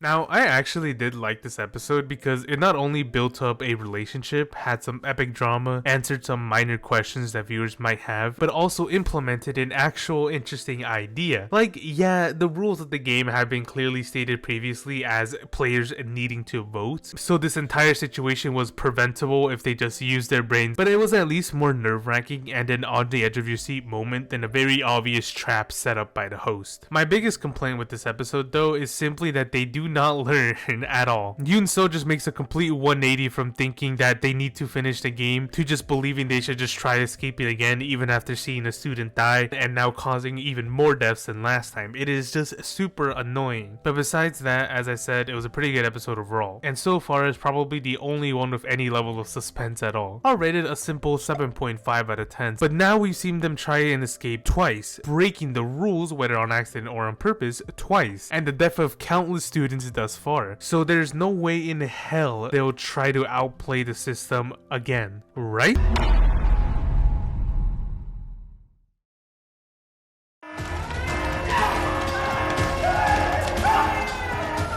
This episode begins right where we left off. Students frantically running around, trying to find their phones, all while many more continue to get eliminated. Not to mention, they still have no idea who to actually vote for. So far, every player except one has been a citizen, with the only other role being Mafia, belonging to one Kang Ye-won, a character who, like Dong-hyun, had literally only been a background character until her death. We then see Na-hee quickly find her phone with the help of Hyun-ho before searching for his own. Unfortunately for him, Kyung-jun finds it first. Wanting to get revenge for the ass beating he got earlier, he tosses it right under to stack the bleachers, forcing him to struggle to go fetch it. Mina soon finds her phone, followed by So-mi and Yoon-ha, who are now glaring at each other. Soon enough, So-mi stands and votes Yoon-ha without hesitation. Yoon-ha wastes no time in retaliating by voting So-mi, however, she's at a disadvantage. Woo-ram follows his master and votes for Yoon-ha as well, followed by Mina, Sung-bin, Jin-ha, and Na-hee, who then immediately runs to help Yoon-ho. As So-mi goes over to retrieve Jun-hee's phone, we can also hear that Yoo-jun has voted for Yoon-ha. We then see Jung-won retrieve Yoon-so's phone and urges her to vote for Yoon-ha as well. However, she refuses, not wanting to let her die, and instead improvises a plan to scatter the votes by voting for each other. Yoon-chan and Yeon-woo also follow along with this idea, seemingly catching on instantly. Back over to Hyun-ho, as he continues trying to grab his phone, the deafening ring suddenly fills his head. Unfortunately, he has run out of time and will be eliminated for breaking the rules. The sobbing mess that is Na-hee attempts to stop him, but it is already too late. He climbs to the second floor, ties a rope around his neck, and takes his own life. 장형희님의 직업은 시민입니다. The voting session has finally concluded. Jun-hee falls over in disbelief, while the host announces that with 10 votes, Baek Yoon-ha will be eliminated, and that she was, in fact, a citizen. She runs out of the gym crying, feeling betrayed and knowing full well what is to come next. Meanwhile, the school bell chime plays once again, signaling that night has finally come. Now, although this scene was all around pretty suspenseful and tragic, there is something I must complain about. Why in the ever-loving fuck did Yoon-so think splitting the votes was a good idea? She made it very clear that she didn't want Yoon-ha to die, knowing full well she had the majority votes. 우리까지 뽑으면 나 못해. 그럼 어쩌자고. And so her plan was to instead just waste the final votes that could have possibly helped her. I mean, even if all 6 of their votes went towards So-mi, let's say, it wouldn't have made a difference as Yoon-ha would still be leading by 4. But still, I just can't get over how redundant of a plan that even was. And from the protagonist of all people. And why did Yeon-woo and Yoon-chan go with it? Yoon-ha was their best friend. They could have seen she was leading in votes and just voted for So-mi. Also, I cannot believe that the one love story I was actually invested in is now over. Anyways, the next shot is of a girl being forcibly strangled to death by the Mafia. Surprisingly, she can also be seen struggling, which shouldn't be possible since they're asleep, but oh well, it doesn't really matter. Morning soon comes, and Yoon-so rises from her slumber, suddenly out of breath and needing her inhaler. Everyone else wakes as well, all still distraught from the night before. Mina attempts to get the attention of Ju-young, but she doesn't seem to respond. She slowly turns to see her face covered in a white towel before the host speaks once more. 감사히 이주영님이 마피아에게 처형당했습니다. 이주영님의 직업은 시민입니다. The host also announces that the doctor had used his skill the night before, choosing to heal Cha Yu-jun, who ended up alright anyways. 이걸로 목 조른 것 같아. Oh, you don't say, detective. I'm sorry, I just don't understand what the point in pointing that out even was. It's not like she suggests checking the fingerprints on the towel or anything, so that comment serves almost no purpose, not to the viewers and not to the characters. Anyways, they all start blaming Jun-hee for suggesting such an idiotic idea that both took out most of their class and forced them to sleep in the gym as opposed to in hiding, essentially making them all vulnerable. Jun-hee is unable to argue their claim, only apologizing. He too knows it was all his fault and now he wants to take responsibility, or perhaps just wants to get out of this nightmare. He walks out of the gym, passes by Yoon-ha's body, who we can assume took herself out by bashing her head against a statue, and makes his way outside. Although he's about ready to just step through the boundary line and break the rules, his fear of dying stops him from doing so. Instead, he just falls back and weeps. Now realizing his mistakes, perhaps he'll stop trying to formulate exit plans that have little to no chance of survival. survival. Back at the facility, we see Kyung-jun convincing everyone that they should vote for Jun-hee next for suggesting such a disastrous plan. Though Jun-won argues that he too aided in said plan by bringing out the bin and forcing everybody to put their phones inside. Not to mention, he lied by secretly keeping his phone. He is just as suspicious as Jun-hee. Kyung-jun's rebuttal is that their lives are on the line in this game, so why should he leave his fate in somebody else's hands? Completely ignoring the first accusation. 아니었어요. 내가 죽었을 수도 있잖아. Yoon-seo quickly steps in to quell the growing tensions, instead explaining to the class that there is no reason to fight, because if they find out who created this game and why, then perhaps they can finally escape. Dear God. 2 escape plans and God knows how many deaths later, and she's still trying to formulate another. Not to mention literally immediately after watching so many classmates die. Like, at least take a minute to think about it. Side note, nobody has yet brought up even the slightest accusation towards So-mi. Yoon-ha has everybody vote for Heo-yul, who ends up being a citizen, causing her to look suspicious. So-mi has everybody vote for Yoon-ha, who ends up being a citizen, and yet not a single person suspects her? Like, hello? Yoon-chan and Yeon-woo again were her best friends. They all heard So-mi admit to pushing Dong-hyun through the boundary lines. They see their friend is dead and was innocent this whole time, so why the hell are they still not saying anything? Anyways, Kyung-jun leaves, not wanting to help Yoon-seo with anything, let alone moving the bodies to the freezer, causing Woo-ram to suddenly hint that they're acting suspicious. This angers Kyung-jun, but before he can touch him, So-mi and even Jeon-won now come to his defense, which is very strange. I understand So-mi seeing as how he's kind of like her minion. However, we've hardly seen Jeon-won and Woo-ram interact with one another, let alone in a friendly manner. It's not like she's been portrayed as the type to stand up for her classmates. In fact, she hardly ever talks at all. She's more or less like a mannequin that follows Yoon-seo around. I could possibly see her somehow using her massive IQ to piece together that Woo-ram is actually a police or doctor, so she wants to keep him safe while also keeping it a secret from the others. But we don't really know for sure at this point. Either way, the remaining class begin preparing the bodies to be frozen, including Jun-hee, who steps back inside before helping the two cover up Yoon-ha. As everybody leaves the freezer, Jun-hee drops down and begins blaming himself, though Yoon-seo is there to comfort him. 잘못 아니야.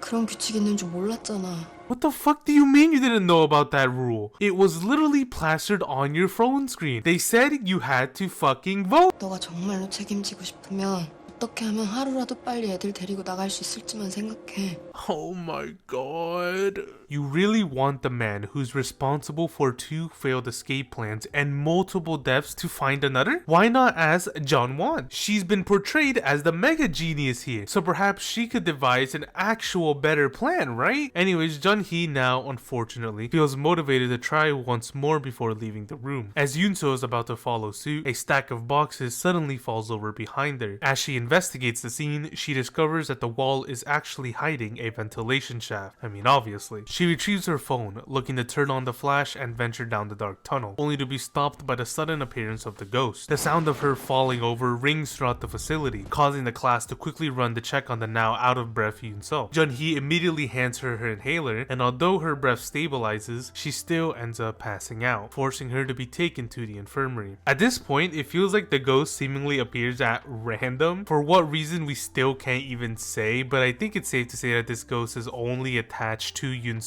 and nobody else. Perhaps because of her dream, or perhaps because she looked down while she was being drowned, who knows. Either way, she soon finds herself on the infirmary bed, seemingly unaware of how she even got there, to which Nahi explains the whole thing. Yoon-seo thanks her for the explanation and goes to patch her ankle, as she sobs having to remember the death of Yoon-ho. 왜 우리가 이런 일들을 당해야 되는 건데?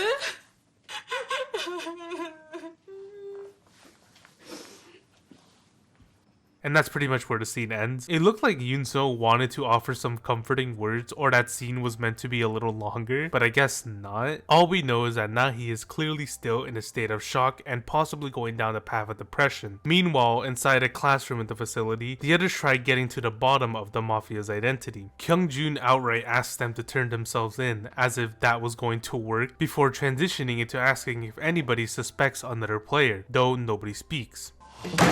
He then, once again, accuses Jun-hee of being the Mafia for forcing citizens to not vote. However, So-mi argues that it would have been a bad play from the Mafia as well, seeing as how one of them also died. Regardless, Yoon-chan now wants to present a theory towards the identity of the doctor by glaring over at the Discord couple. Seeing as how Yoo-jun had been unnecessarily saved the night before, they suspect it has to be one of them, because who else would want to save him? Basically a subtle way of saying they have no friends. Yoo-jun aggressively denies this claim while Jisoo simply just says it isn't her. After quickly surveying the previous night's votes, Min-na finally makes a well-spotted accusation. 야 김소미, 어제 은하가 너보고 마피아라고 했잖아. 너 마피아인 거 들켜서 걔 뽑은 거 아니야? Unsurprisingly, So-mi's rebuttal is to accuse Min-na of being the Mafia as well, claiming that she and Joo-young had an argument the night before and that their relationship was already strained. And my fucking god, with the damn snap of a finger, they all overlooked the most concerning piece of goddamn evidence. Even though they all are still a bit unsure as to suspect Min-na, her rebuttal was enough to immediately remove the heat from So-mi. Like, come on. Either way, Woo-ram, he once again asked why Kyung-jun would secretly keep his phone while the rest of the class gave up theirs. Did he know they would die if they didn't vote? Kyung-jun again makes it clear that he refuses to let Jun-hee control whether or not he lives. But then, if he wasn't so sure if the plan would work, why force the class to go along with it? I am going to give you 5 seconds to guess Kyung-jun's defense.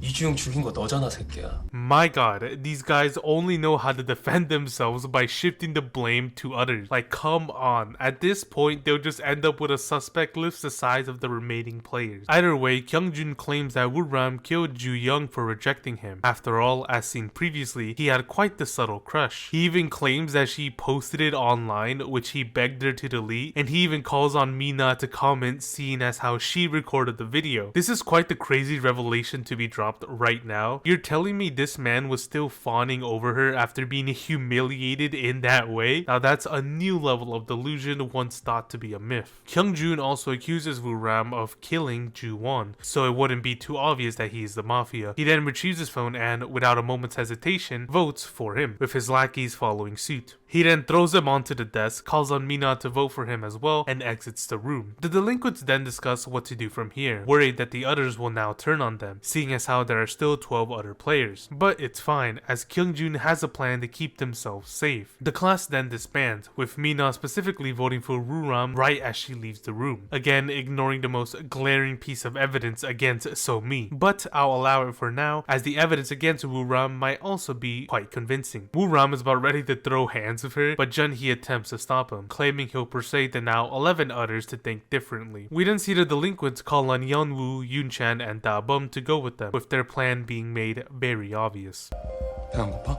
Meanwhile, Yoo-jun asks his girlfriend if she's the doctor, because he really isn't. Joo-seo believes him, but Yoo-jun still feels the need to make it clear he is not the doctor. He is absolutely lucky that nobody in this class has even the slightest ability to analyze body language. But I do think it is very safe for us to assume now that he is, in fact, the doctor. Meaning he had used the skill on himself the night before, most likely assuming he'd be taken out by the Mafia next for whatever reason. Because imagine if he used it on himself thinking he'd be taken out for breaking the rules when all he had to do was just to vote. Yoon-seo and Na-hee soon return to the class, only to find that they've all already left, and Woo-ram is in a state of panic. They explain the situation and discuss getting the others to vote for basically anybody except for Woo-ram, and also them of course. We then see that the so-called insurance plan Kyung-jun conjured was to bribe the others with some food, claiming that so long as they vote with him, they'll be protected and given access to the cafeteria, or candy shop as I call it. Not to mention, Woo-ram and So-mi led the charge in voting against Yoon-ha, their best friend, so wanting revenge is only natural. Yeon-woo instantly cracks, and so does Yoon-chan, though he is a tiny bit hesitant. Da-bum didn't do much of anything, seeing as how he already knew he didn't really have a choice in the matter, and soon enough, the 3 vote for Woo-ram, leaving him at a total of 7 votes. With only 8 students now remaining, if he gets just 1 more vote, his life is over. over. The others try reassuring him, claiming they'll make sure to find a way to keep him safe. However, Woo-ram has had enough, wanting to hit Kyung-jun back with the same plan they're using against him, essentially begging the others to vote for Kyung-jun, believing that he not only deserves to die, but is also the biggest threat in this game, both physically and mentally. Although it takes a bit more convincing for Yoon-seo and Jun-hee specifically, which really only involves screaming,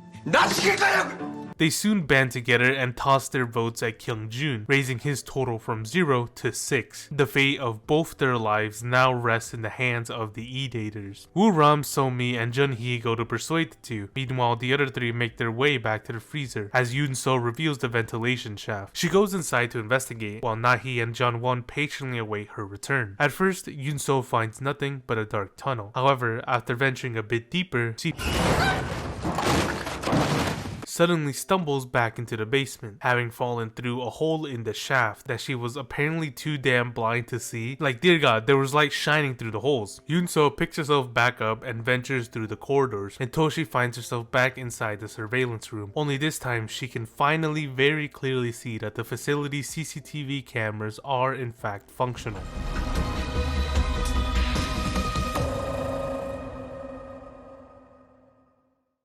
Now, I'll be honest, this kind of annoys me because she didn't have to do this ventilation shaft side quest to make her way back to the surveillance room. Like, if the ghost was just trying to guide her back, why didn't she just lead her through the basement again? The only difference this time was that Yoon-seo hurt herself falling. And another thing, I do love how our protagonist has yet to do anything that actually makes her worthy of the title. She's gotten people killed with her escape plans, she refuses to try and discover the Mafia players, she can't even solve the mystery of one student's death, and she needs to be pushed in the right direction by her spiritual overlord twice. However, at the very least, we're reaching a turning point in the game. Only 15 players now remain. Each vote is now getting riskier, and throwing around baseless accusations will get them absolutely nowhere. We've also pretty much discovered the identity of the doctor here, though thankfully for him, nobody else could piece that puzzle together, so he'll most likely be safe for another night. In the end, I'll rate this episode a slightly outraged 5.5 out of 10. I still cannot believe nobody suspects So-mi after her bad call on Yoon-ha. I really do not like the ghost having to hold Yoon-seo's hand, and I especially don't like, with only 15 players remaining, I still have to sit through 8 more episodes.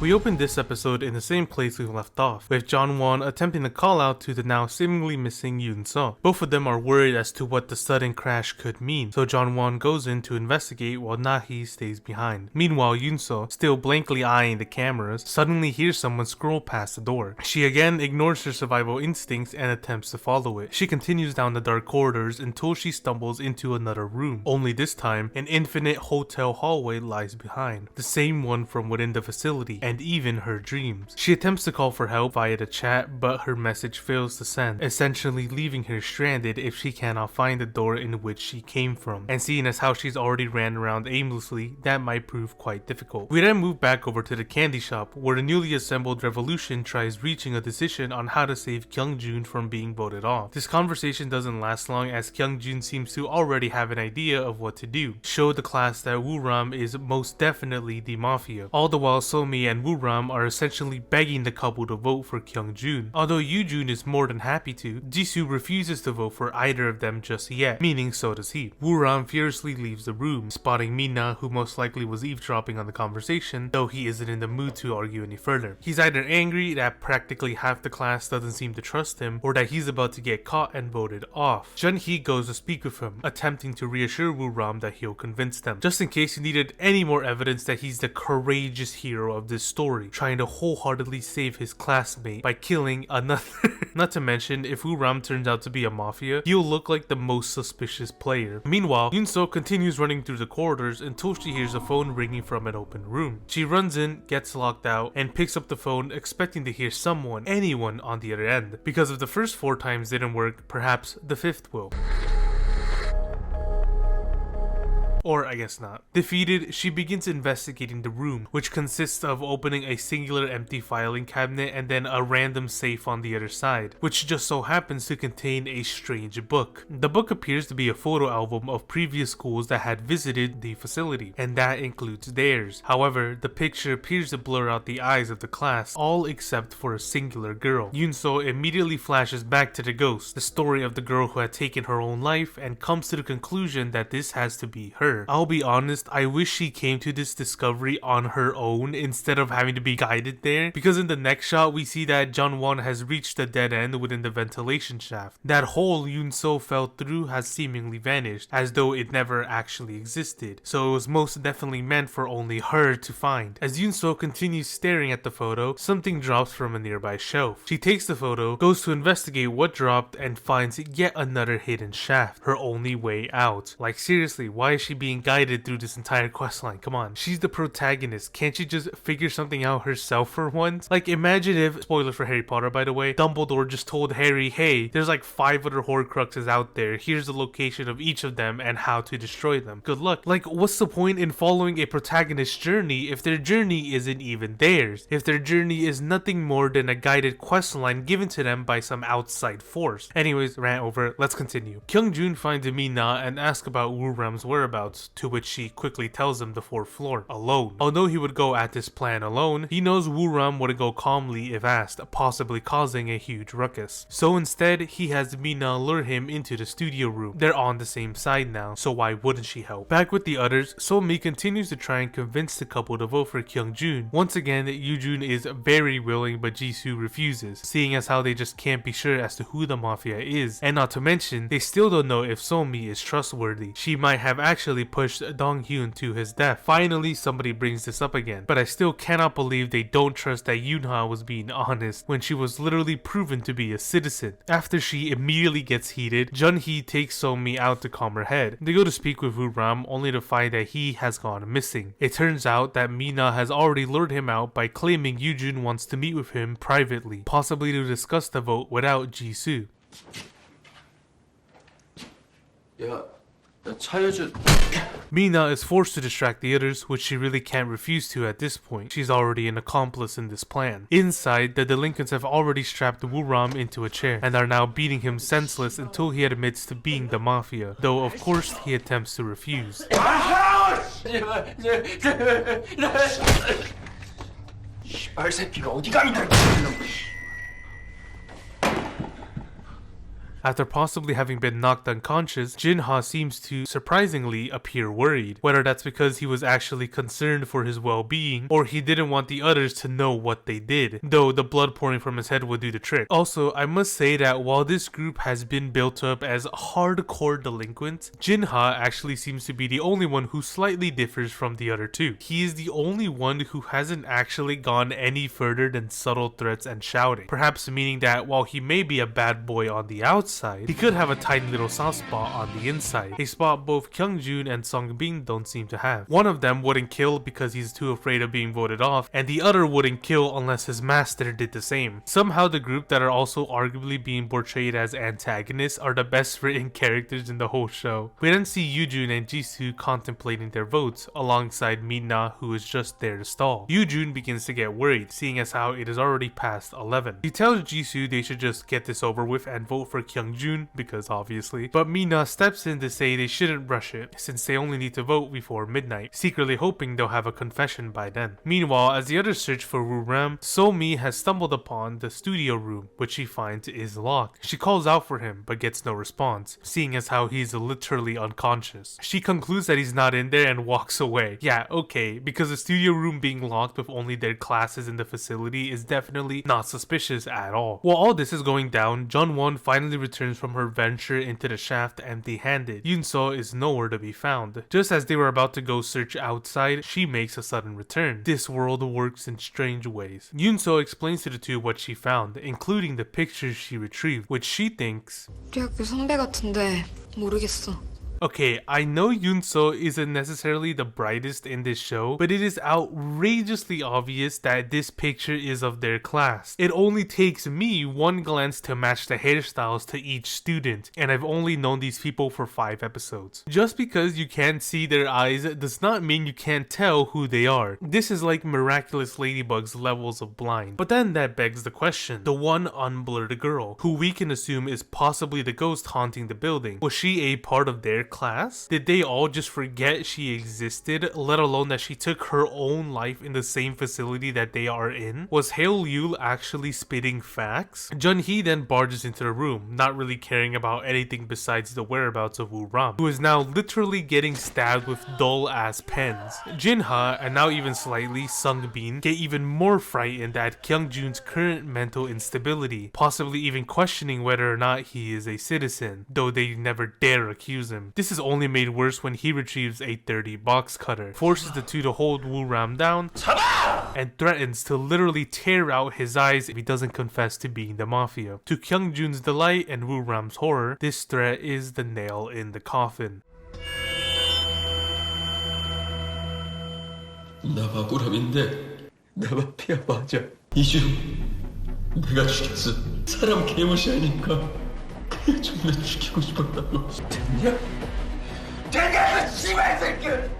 The entire class is now rushing to the studio room, both concerned and confused at the sudden confession. Jun-hee tries forcing the door open but is proving to be unsuccessful. It isn't until Yoon-seo conveniently finds a tool room that she retrieves an axe he can use to force the doorknob off. So-mi and Yoon-seo help Woo-ram off the chair and out of the room, while Jun-hee holds the three back, essentially threatening to chop them to death. However, it no longer matters what they do from here. Yoo-jun and Jisoo have already voted for Woo-ram, leaving his total at 9. He falls to his knees and maniacally laughs, pissed at himself for not having killed Kyung-jun instead. Seeing as how it's all over, he refuses to go down alone. He runs back inside, snatches the axe from Jun-hee and attacks Kyung-jun, though in his overly injured state, he manages to miss almost every shot, until he finally pins him against the wall. 투표가 종료되었습니다. 최다 득표자 박우람 님이 처형됩니다. In only one swing, Woo-ram uses the axe to take himself out, to the horror of the surrounding class. The host wastes no time in announcing that Woo-ram was, in fact, a Mafia. He had been the one who strangled Ju-young to death the night before. Yoon-seo goes numb at having to witness death literally inches away. Everybody hurries to hide themselves as Jun-hee and Jeon-won carry her to safety, much to the dismay of So-mi. Another day of this terrifying nightmare has concluded, only this time, Kyung-jun was literally seconds away from having been brutally murdered.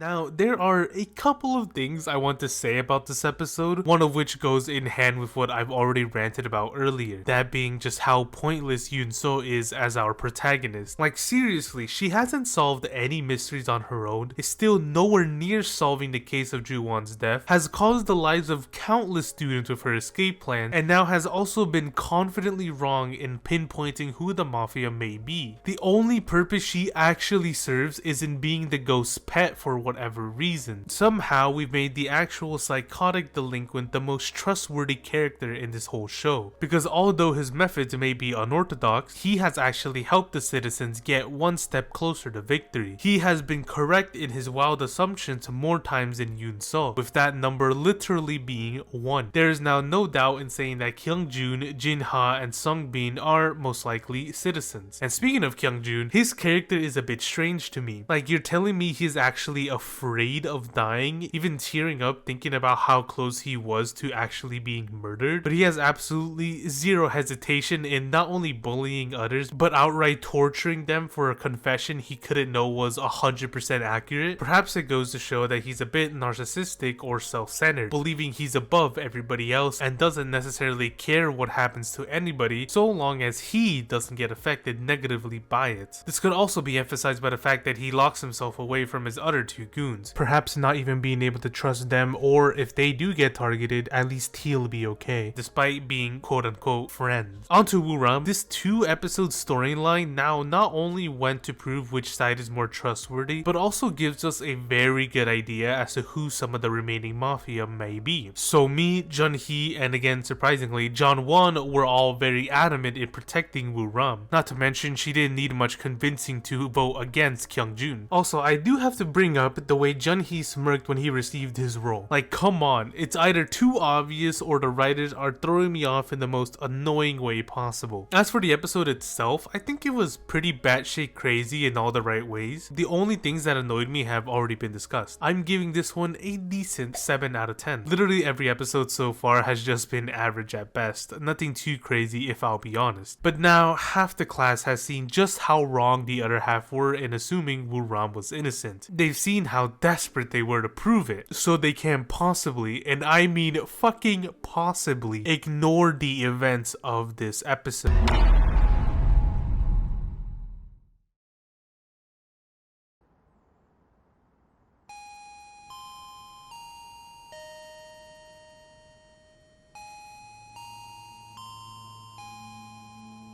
This episode opens with the three waking from their slumber. As Yoon-seo attempts to wipe the blood off her face, the host announces that the police used their skills the night before, and that during this night, Park Ji-soo had been executed by the Mafia. She was a citizen. Everybody makes their way into the corridors only to hear Yoo-jun's saddened sobs as he holds the body of his former partner. It's pretty clear that the Mafia had already suspected one or the other after yesterday's announcement, and so it was essentially a 50-50 as to which of them it could have been, and they ended up gambling on the wrong player, though we can now assume that Yoo-jun will be the next player to be taken out, unless they're too worried he also isn't the doctor. We now cut over to what appears to be a dumpster area within the facility grounds, with Kyung-jun specifically using this place to set up a meeting with the entire class. All except the grieving Yoo-jun show up. There is no doubt about the fact that he had perfectly weeded out the Mafia, even if using medieval methods, and so believes that to win, everybody has to do as he says. His current plan is for everybody to accuse another student, and he'll just decide which one of them is most guilty. So me and Jun-hee immediately fire back, believing it isn't fair for only him to decide such a thing, but he is currently on a power trip, already beginning to accuse the half of the class that voted against him. So-mi attempts to remove the heat from herself by claiming that they'd never killed Ji-soo, seeing as how close they were, though Kyung-jun isn't buying it. 죽게 생겼는데 친하고 말고가 어딨어.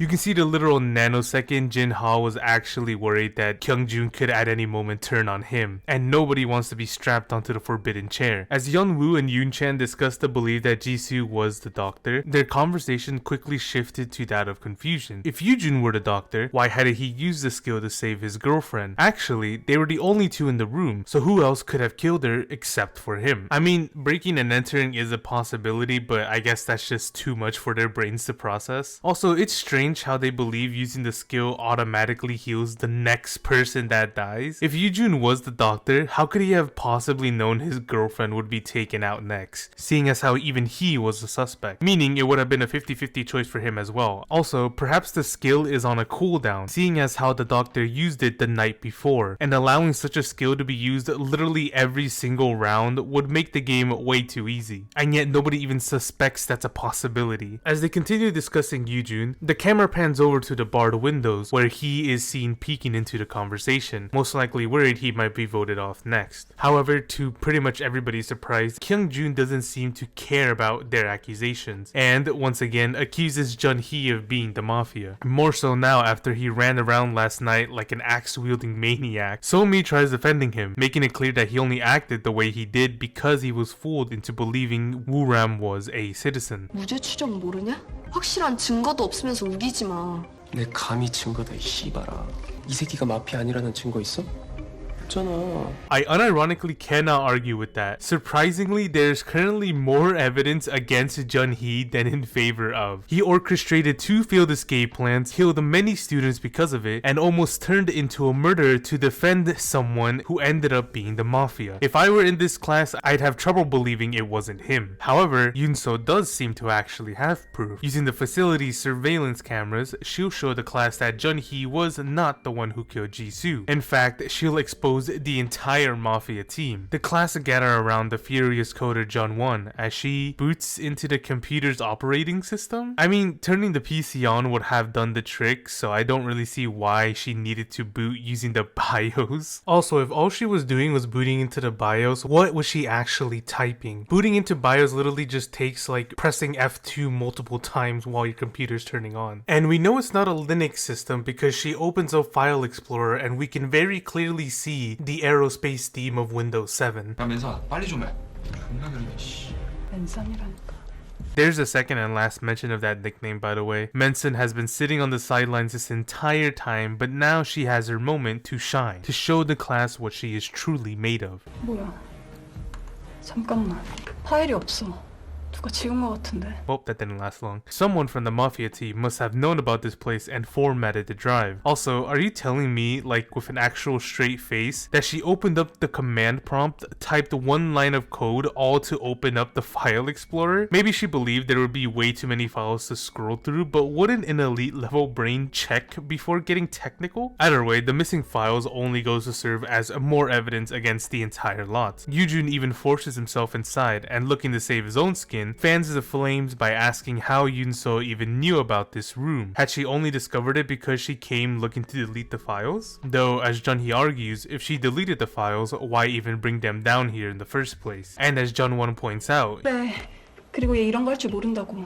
Yoon-seo doesn't even know how to delete files, let alone format a drive or boot into the operating system. Essentially calling her a fucking idiot, my god. However, try as they might, Kyung-jun's mind has already been settled. He, Jin-ha, Sung-bin, and Yoo-jun all vote for Yoon-seo, bringing her total to 4. Mina, Yeon-woo, and Yoon-chan seem to want to follow suit, but are just narrowly convinced that Jun-won can retrieve the night security camera footage. Jun-won also sends a message to the class, claiming to restore the footage by 11 and to hold on voting until then. Not sure why she needed to ask for the others to hold their votes, seeing as how the ones who had already left the room already voted, but whatever. We then see what's left of So-mi's squad, huddled up in the infirmary, as So-mi lets out her frustration, believing she should have voted for Yoon-seo in the basement, especially seeing as how Kyung-jun now suspects them after the whole Woo-ram fiasco. So-mi is just about ready to vote for her right now, but he attempts to stop her, because what if Yoon-seo really does turn out to be a citizen? Though it doesn't really seem to matter to So-mi. 뭘 어떡해.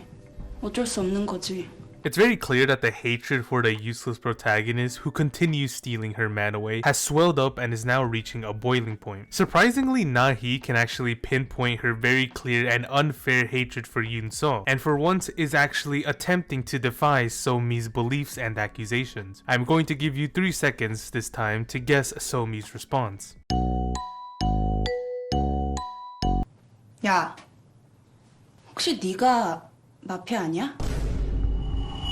I don't even know why I'm surprised. It's almost comical how she'll accuse anybody who so much as talks it back to her. Either way, she believes Na-hee has been very close with Yoon-seo and Jun-won lately. A little too close. Na-hee is outraged by such an accusation. How could she so easily turn around and accuse her of being a murderer? Mina attempts to cool the situation, seeing as how heated it is getting. Na-hee simply leaves the room, not wanting to argue any further. She's outraged, very much so, but she seems to be smart enough to realize that arguing isn't going to get them anywhere, and chances are So-mi will have more control over her, seeing as just how easily she wiggles her way out of every situation, and it doesn't matter who it is for so long as she accuses somebody, almost the entire class believes her. She is still the most infuriating part of this entire show. Although Na-hee is friends with the quote-unquote cool kids, it's somewhat clear that she doesn't necessarily stoop to any of their levels. She doesn't badmouth any of her classmates, she doesn't shout, she's sometimes nervous, nervous, possibly shy. She was one of the only people who expressed real remorse after throwing Yoon-seo in the pool, and she most definitely has not made a single attempt to accuse any other player, especially not just because they disagree with her. It makes you wonder why she's even friends with Somi in the first place. Like, you can say that the time she spent at the facility changed the way she thinks, but at the same time, she was feeling remorse even before everybody knew about the whole Mafia situation. Back in the basement, as Jeonwon continues furiously coding away, Yoon-seo asks if it's really possible for her to restore all the missing files, which is where we learn that she actually can't. She can only restore select files from the 3rd floor hallway. In order to proceed with this plan, she asks Dalbum to bring his laptop, I guess to transfer the files over to him. I don't really see why they can't just restore on this computer, let alone her laptop, but I'm not the elite level hacker here. As Dalbum hurries to retrieve it, Yoon-seo recalls the night before and comes to a sudden revelation. The security cameras were on since the moment she found them, watching each student's room, despite the fact that none of the rooms even have cameras in the first place. Yoon-seo then shows Jun-hee the class photo, hoping it'd make him believe that she isn't actually crazy as everybody else claims her to be, that she's actually at least speaking some level of truth, though none of that is really necessary. 윤서야, 난 너 믿어. They both venture into the shafts, trying to see if the cameras are connected to anything at all. Not really sure why they'd find wires in the shaft, but alright. 준이야, 만약에 너 내가 마피아면 어떡할? 어차피 너 안 뽑을 거니까. You know, that's really sweet, seeing just how adamant Jun-hee is to not let Yoon-seo die, even if she were the cause of many murders. But put yourself in the shoes of a character here. Yoon-seo indirectly caused the death of a student, tried saving a Mafia player, tried allegedly falsifying and or deleting evidence. Everybody else suspects she's guilty. She leads you into a dark tunnel while also blocking your escape, and then she just asks, so like, what if I actually did kill everyone? Lol. I would have shit my pants, figuratively speaking, of course. Either way, just like Jeonwon before, they have reached the end of the tunnel, only to find nothing but a wall and a very sturdy floor. Seeing as how her chances of survival are growing narrower by the second, the two head to the rooftop to cool their heads, where Yoon-seo decides to take the chance to express her fear of dying to Jun-hee. 안 죽어. 내가 너 절대로 죽게 안 해. 집에 가야지. 안 갈 거야? 집에 가고 싶다. 윤서야. 다른 증거는 뭐 없을까? 다른 증거? Screw the heartfelt moment, I guess. Like, they can't just have another scene where all they do is just comfort each other. Just like, forget about the main story for a minute. Build up their relationship. Yoon-seo thinks back to a UV light she had seen sitting in the tool room, which she uses to discover that the door to Yoo-jun and Jisoo's room had blood splattered above the doorknob. She suspects that whoever broke down the door used Woo-ram's bloody axe from yesterday, and so his blood must have gotten onto whoever held said axe last, which could possibly lead them to the Mafia. However, Woo-ram's blood had also gotten on Yoon-seo the night before, and perhaps others who were close enough. And besides, Yoon-seo believes that even if they do find blood on someone, they can't know for sure if it was Woo-ram's. Okay, then what in the literal living fuck was all this for? They found a possible clue, and in the exact same scene, gave up on said clue because it's too risky. So why did she even bring it up in the first place? Also, it's funny how earlier everybody suspected Yoo-jun because he and Jisoo were the only ones in the room, but they very clearly saw that his door had been broken into. Like, nobody even made the claim that he staged a break-in. They just completely ignored that fact. Like, how dumb are these people? Thankfully, while one pointless clue had been discarded, Jeonwon informs the class that she's finally succeeded in restoring the 3rd floor hallway CCTV footage. 됐다. 어제 날짜 걸로 살렸으니까 지수방에 누가 들어갔는지만 보면 돼.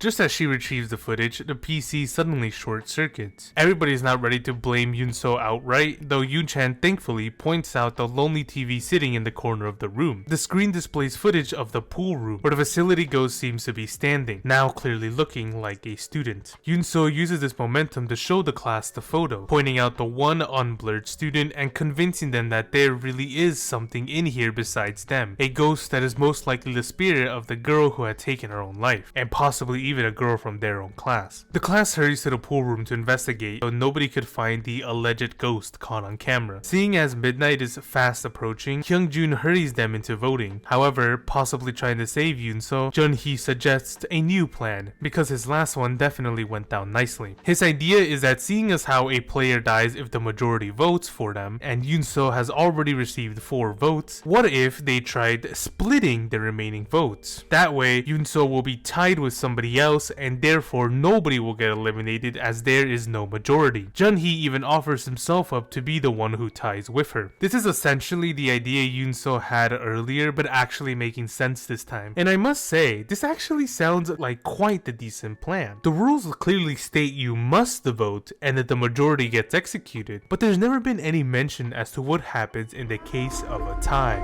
투표가 종료되었습니다.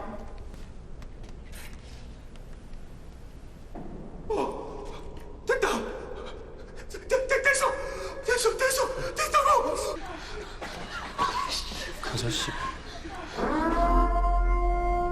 투표 결과 이윤서님과 김준희님의 득표수가 같아 두 사람을 대상으로 5분간 2차 투표를 실시합니다. 1차 투표 당시 두 사람을 선택하지 않은 인원만 재투표를 진행합니다. 재차 동점표가 발생할 경우 전원 처형됩니다. 우리도 다 죽는다고? The room goes dark as sirens begin to blare. Everyone panics, not wanting to be taken out, but unsure as to which of them to vote for. At least all except for So-mi, who finally gets to let out her pent-up anger and doesn't hesitate in voting for Yoon-seo, even going as far as snatching the class photo away, tearing it into pieces, and shouting at the rest to vote her as well. As they all argue over the situation at hand, Jun-hee's time in the facility flashes before his eyes. The regret, sorrow, despair he feels at not only having to watch so many of his classmates die, but also in knowing that he was the sole cause of almost all of them. That no matter how hard he tried, he couldn't even save one. He wants to take accountability. He wants to save Yoon-seo and possibly also wants to be finally free of this nightmare once and for all. 나가자. 마피아. 애들 투표 못하게 일부러 폰 걷자고 한 거고 미안하다.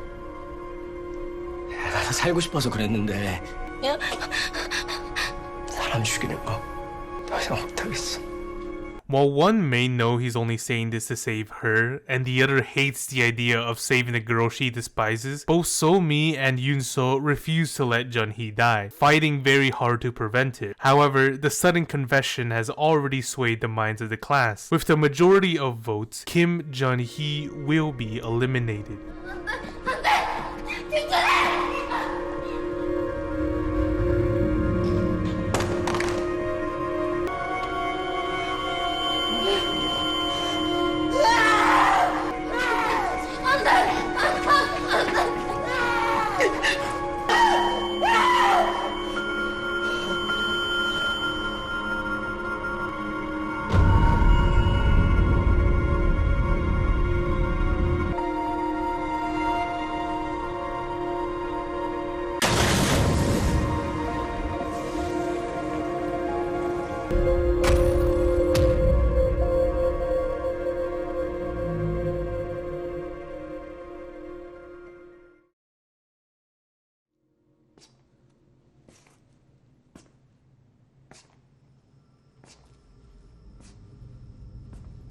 The last scene of this episode has us gazing into the dark facility as a Mafia makes her way to take the life of another student. This Mafia player is revealed to be Kim So-mi, and now she stands over Yoon-seo, ready to commit the murder she wishes she would have done a lot sooner.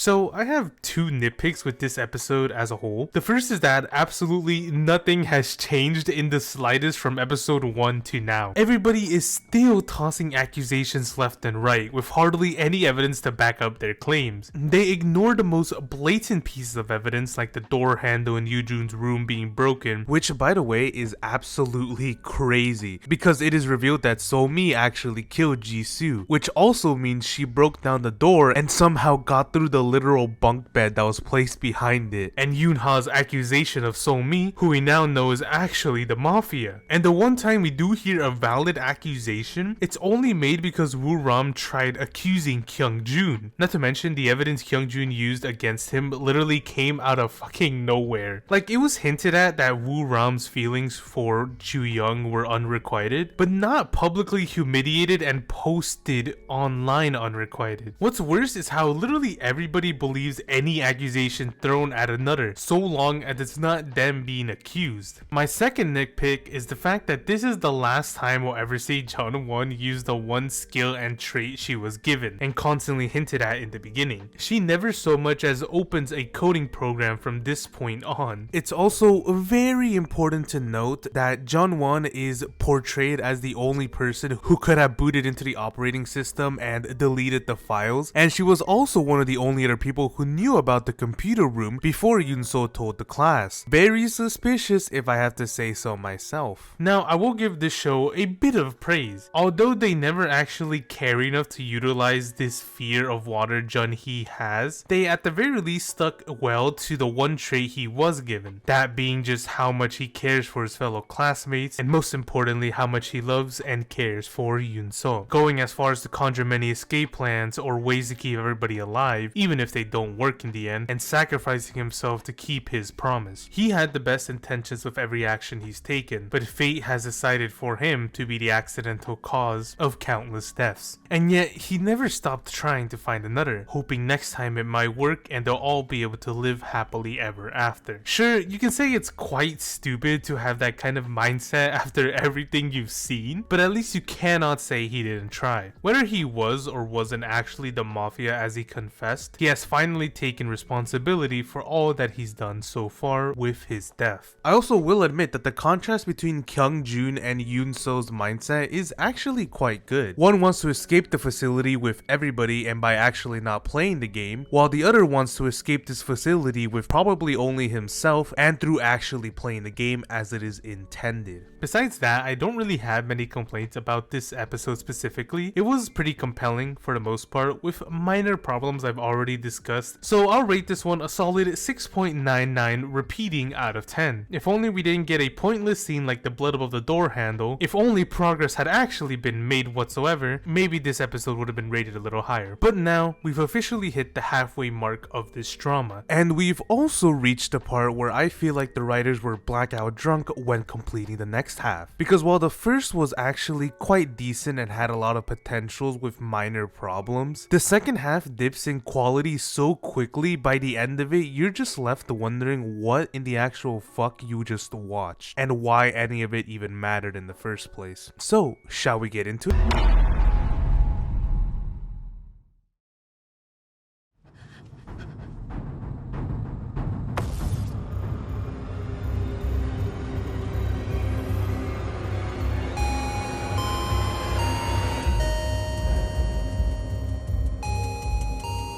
This episode starts off with a flashback all the way to the first night, where we can see So-mi, Ju-won, Woo-ram, and Ye-won suddenly wake in the midst of their sleeping classmates. We then see them sitting in a room, presumably trying to process the situation until Ju-won decides he needs to use the restroom. Just as he leaves, they all receive a notification on their phone, informing them that they must follow the rules of the game. If they do not execute a student by 6 AM, one of them will be executed instead. As a warning, the host chooses to execute Ju-won. He continuously beats himself, even using a fire extinguisher, until his life has completely faded away. Whether they have the guts to or not, they must kill another student to save themselves. Just as So-mi is literally about to decapitate Yoon-so, the host stops her and announces that all Mafia players must come to a unanimous vote on who to execute. Now, I'd like to quickly get into just how infuriating this intro sequence is. For one, I do not like how So-mi is instantly revealed to be the Mafia. Like, yeah, it was quite obvious to some degree.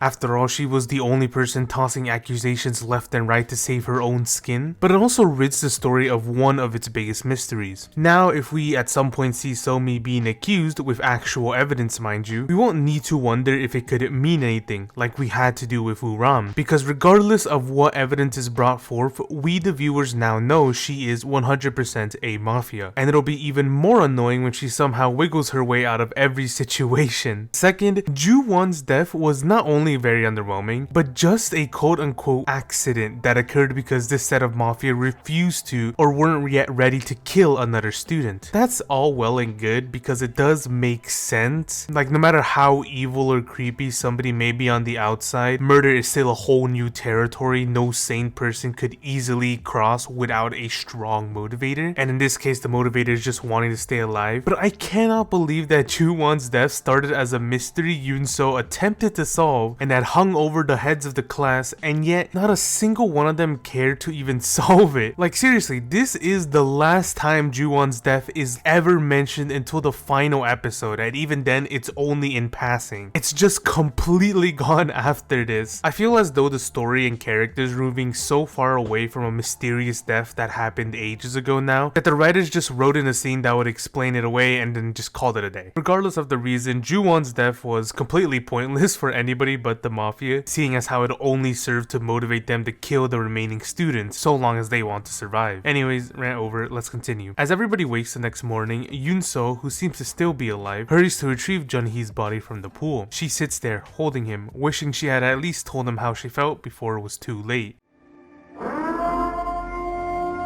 지난 투표 마감 전 의사가 치료 능력을 사용할 대상으로 김준희 님을 지목했습니다. 의사의 치료 능력으로 김준희 님이 부활했습니다. Damn it, I really thought I wouldn't have to talk about him anymore. But his revival may also explain why we didn't have his identity confirmed, because it would just make Jun-hee either an easy suspect or an obvious citizen, which in turn makes the game a bit too easy. As the others make their way to see him, Yeon-woo and Yoon-chan stumble into a very stressed Jin-ha as he aggressively washes his bloody shirt. Just as they were about to ask what's wrong, the host promptly announces that during the night, Shin Sung-bin had been executed. He was a citizen. Jin-ha scurries out of the room and out of sight, already knowing what's to come. Nahi spots a trace of blood emitting from the playroom, and we can take a very good guess as to what's behind that door. We now get to see So-mi run to welcome back Jun-hee, who seems to be more focused on Yoon-seo and the photo So-mi had torn the night before, which immediately upsets her. However, they don't get to discuss the matter much as Nahi's shriek echoes through the facility. Everybody has now discovered Sung-bin's bloody corpse and already has their eyes set on Jin-ha, seeing as how they were the only two in that room, again ignoring an obvious break-in. Jin-ha is very adamant it wasn't him, claiming that he found him like this right as he woke up, though the others can't know if he's speaking the truth just yet. Yoon-seo takes another useless set of crime scene photos involving the body and the bloody shoe print, before moving on to finding a point of attack. She concludes that whoever killed him must have really wanted him dead, seeing just how many times he's been stabbed, most likely even after he died. Although this in itself may sound like nothing much, especially seeing as how many of the class may despise the delinquents as a whole, there is still one person alive who probably despises him more than the others, that being Da-bum. We've already seen previously how he was one of their two prime targets, and just how many times he's been stepped on by the three. The same person who hasn't done much of anything besides standing around and forcibly agreeing with Kyung-jun's gang is now a possible subject. However, not in the enigmatic minds of the class, as they are all still under the assumption that Jin-ha is the murderer. He's panicked, terrified of being voted off. He begs Kyung-jun to tell the others it wasn't him, seeing as how they trust him more. Kyung-jun promises to do so before handing Jin-ha his cigarette, and then they share a little moment. It's hard to say if he's being truthful, seeing as how just yesterday he was making the claim that friendship and bias doesn't matter within the game. As this is going down, the rest of the class have found something quite strange. The police have allegedly written on the wall that Jun-hee is a citizen, presumably just before everybody else woke up. However, nobody can be sure of its truth. They gather into a classroom to discuss the situation, and also the night before. Jun-hee claims he had no choice but to lie to save Yoon-seo, and he is actually a citizen as written on the wall, but he doesn't know who the doctor is, let alone why they chose to revive him. So-mi changes the topic over to Sung-bin's death, and all eyes are now back on Jin-ha, who still claims it wasn't him. Yoon-seo asks if he saw anything unusual, to which he doesn't have an answer, only that the Mafia pour blood all over him as he slept. 그치 경준아, 너 나 시민인 거 알잖아. 그걸 내가 어떻게 알아? 신승빈이 맨날 존나 놀리니까 열받아 죽인 거 아니야? 니들도 김진아 의심하고 있잖아. 그냥 걔 뽑자. 네가 그러고 너 친구냐 이 개새끼야!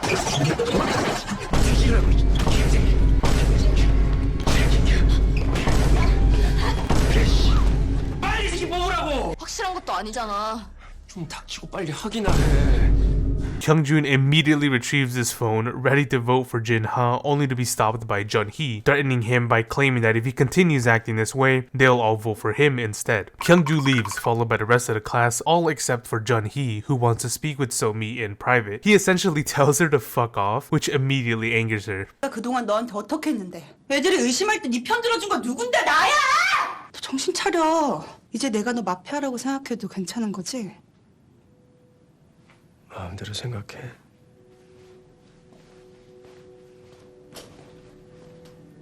I can't believe it's the first time someone actually told her to just screw off when she attempted to employ her usual strategy of tossing accusations left and right. It feels so satisfying. Meanwhile, Jin-ha urges the class to give him a chance as he'll discover the true killer, literally doing the protagonist's job for her. Just then, Da-bum makes an interesting discovery. If the police had written the message on the wall, then why only write Jun-hee's identity, seeing as how they've used their skill twice, with the first time being literally on the first night? My guess is that whoever the police used their skill on has already been killed, seeing as how over half the class is now gone, so there really wouldn't be any reason to write their names down. But again, the class can't even fathom that as a possibility. The class splits up, with our main group taking the time to enjoy a little snack. Just then, Da-bum remembers that his laptop had been left in the basement and goes with Jun-won to retrieve it. Two primary suspects leaving together. Very suspicious indeed. Who knows what they could be discussing. Right as they leave, Jun-hee spots the strap belonging to Woo-ram's camera in the closet.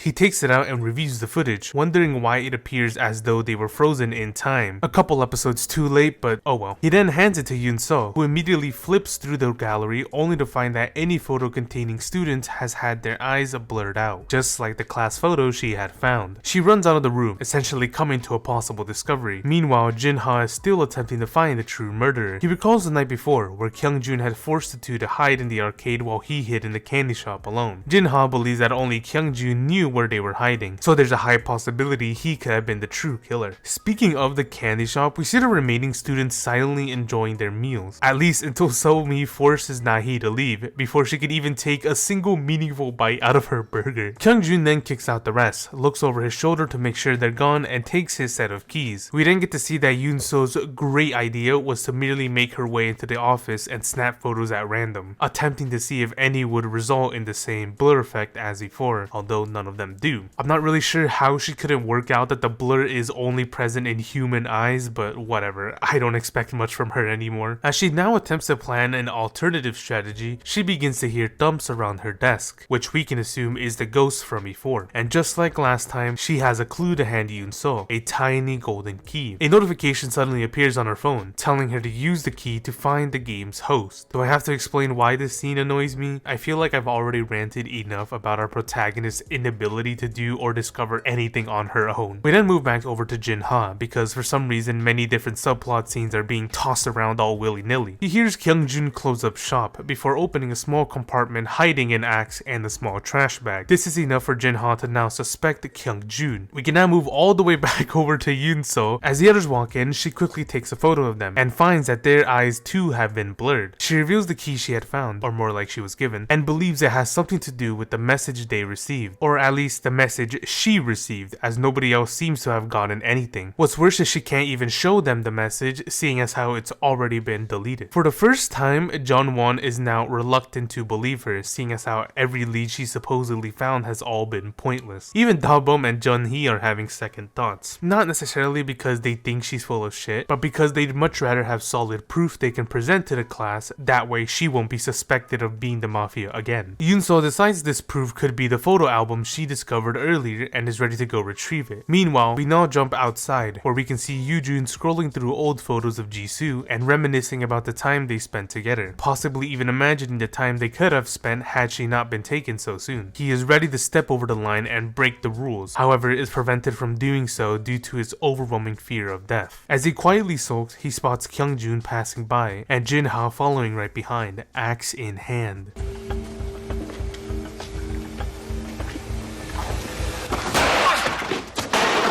씨발 도영준! Jinha takes a look inside the trash bag and finds Kyungjun's bloody jacket. It appears as though he and Jinha were framed for the murder of Sungbin, only Kyungjun was more clever in hiding it. However, Jinha is still angry that he'd betray and even possibly frame him in front of the entire class. He attacks. Kyungjun struggles to hold him off as Yoojun attempts to message the others about the situation, causing a soda can to fall over and reveal his presence. He attempts to escape, but trips and is easily dragged back into the room. Yoojun believes that both of them are Mafia, that they killed Sungbin and Jisoo, and attempts to call out for the rest of the class. Kyungjun orders Jinha to shut him up, which he tries to do only to be bitten. He swings for Kyungjun, but is immediately and aggressively pushed into a pile of concrete blocks.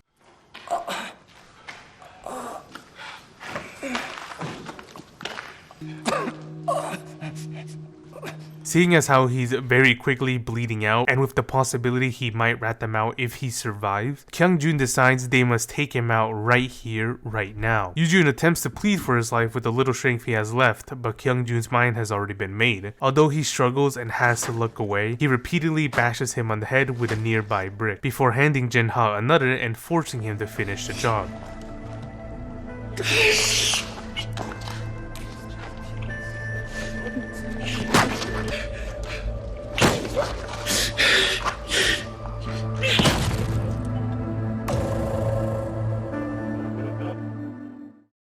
The final scene of this episode goes to prove my theory from earlier, that despite their aggressiveness, high and mighty demeanor, and style, neither Jinha nor Kyungjun could ever actually bring themselves to kill another student so willingly. Kyungjun was obviously a bit less hesitant in doing so, seeing as how his main goal right now is to survive, and Yoojun is a troubling liability, and he's already tortured someone else, but even then he couldn't actually bring himself to finish Yoojun off, instead getting him closer to death and then delegating the job to another. While Jinha is extremely reluctant and terrified to do so, though he doesn't have much of a choice, possibly worried as well that Yoojun would tell the others, or even worried about what Kyungjun will do if he doesn't listen. It's a bit unfortunate only we get to see just how reluctant these two are, since Yoojun's death will most likely come to bite them in the ass. I really do not believe Kyungjun or Jinha murdered Sungbin, because if they had done so, for one, wouldn't Jinha wash or hide his shirt before morning comes? And wouldn't Kyungjun be more open to the idea of actually killing Yoojun, seeing as how he'd already brutally murdered Sungbin? If I had to guess their plans, the Mafia just wanted to frame both of the remaining delinquents, hoping that their rage will cause the death of the other. Then they could just easily vote off the last. For whatever reason, nobody in this class has yet to use even the slightest portion of their frontal cortex. They believe that if two people hide in a single room and one dies, the surviving player has to be the Mafia, with no regards to a possible break-in, because that definitely wouldn't be too obvious. And again, this episode has the same problem of our protagonist having to be literally given the keys to the big mystery at hand by her spiritual overlords. Then there's also the writing on the wall, which was almost pointless seeing as how nobody believed it. However, it does at the very least ingrain the idea that Jun-hee is actually a citizen in the class's heads. We'll just have to see where it goes from here. But honestly, if it hadn't been for Jinha's subplot, this episode would have been even less enjoyable, which is why I'm going to give it a calm 6 out of 10. Let's hope that the next episode doesn't irritate me, that our protagonist finally gets to redeem herself and prove she is worthy of that title.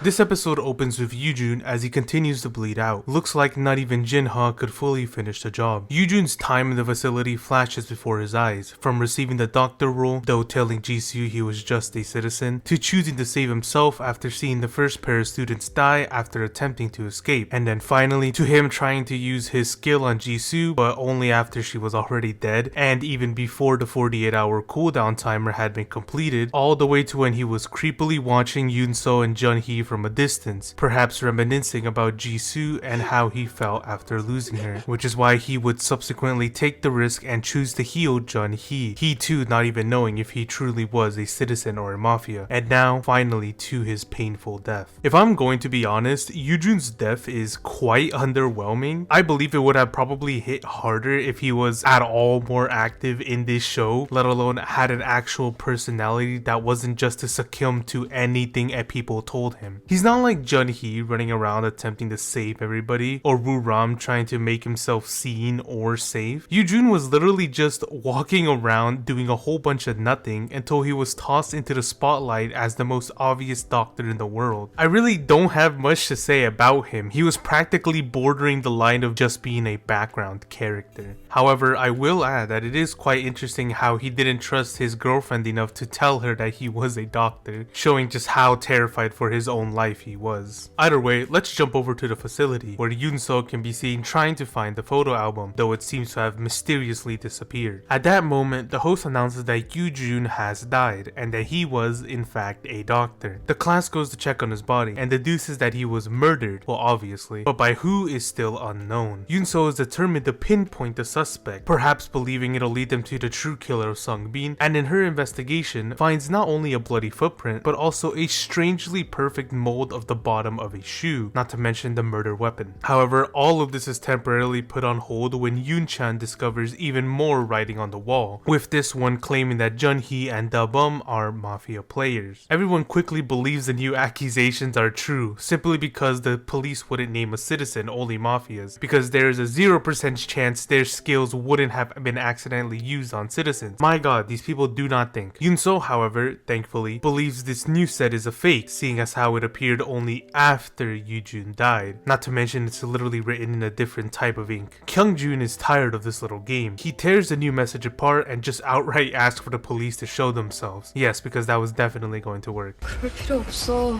나 유준이 죽인 사람 뭔지 알 것 같은데. That was absurdly fast. She couldn't figure out the death of any other students, but she can discover Yoo-jun's murder in like the snap of a finger. Yoon-seo takes the others to the arcade to present the picture of the bloody shoe print, as well as the interestingly shaped piece of plastic. She also explains how that shoe print is the same one found within this very room, meaning that Sung-bin and Yoo-jun's murderer are the same people, with the print itself belonging to basketball shoes specifically. They all toss their attention to Kyung-jun and right back at Jin-ha, seeing as how they're the only ones wearing said shoes. Kyung-jun offers up his shoes without much of a fight, which we can see is not a match. Jin-ha, however, is a lot more reluctant, needing to be restrained and his shoe forcibly removed. We can immediately see why, as the prints are a perfect match. Yoon-seo also spots many bloody bite marks on his hand, which damn, I didn't even realize Yoo-jun was a chomper. In this situation, Jin-ha's only defense is to hurl the blame back onto Kyung-jun, claiming he was the one who actually caused Yoo-jun's death. 뭐라는 거야? 신발에 벽돌까지 찼으면 너잖아! 네가 그걸 어떻게 알아? 똘이라고 말도 안 했는데 어떻게 알았어?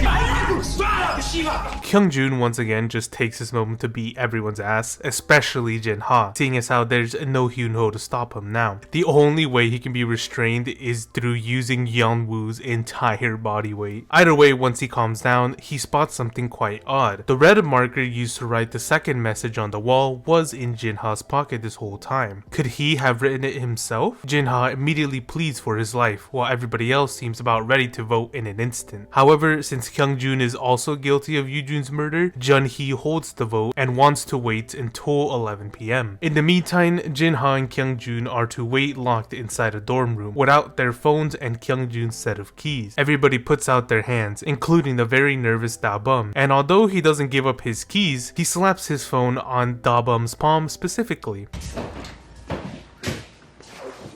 야, 여기 남자 화장실이야. The girls ambush him with their plan, wanting to get Kyung-jun's set of key to gain access to the cafeteria, seeing as how it's the safest room in the facility as nothing can get past the shutters. The plan is simple: take the keys from Kyung-jun.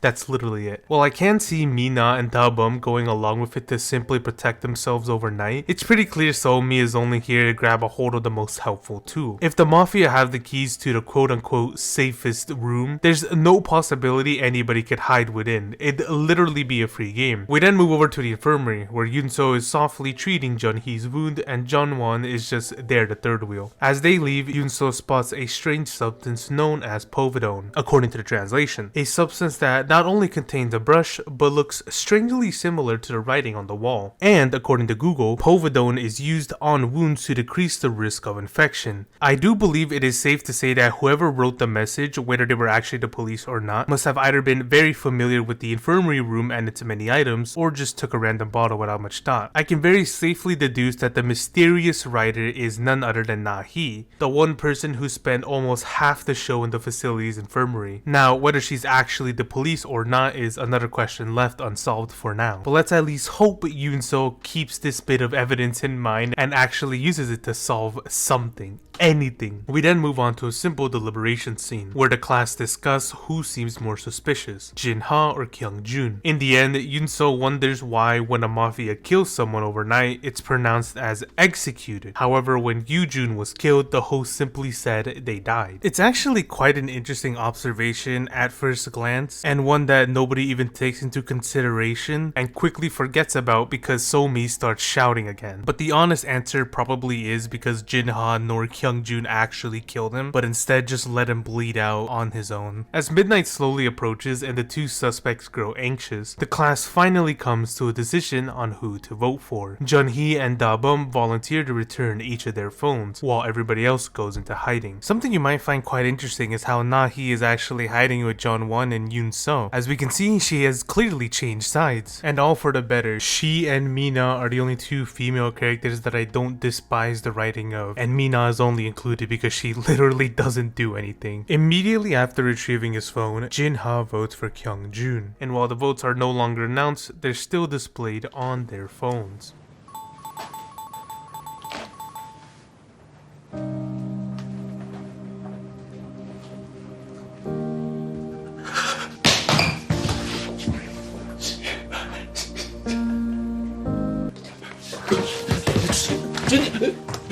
나 진짜 아니야.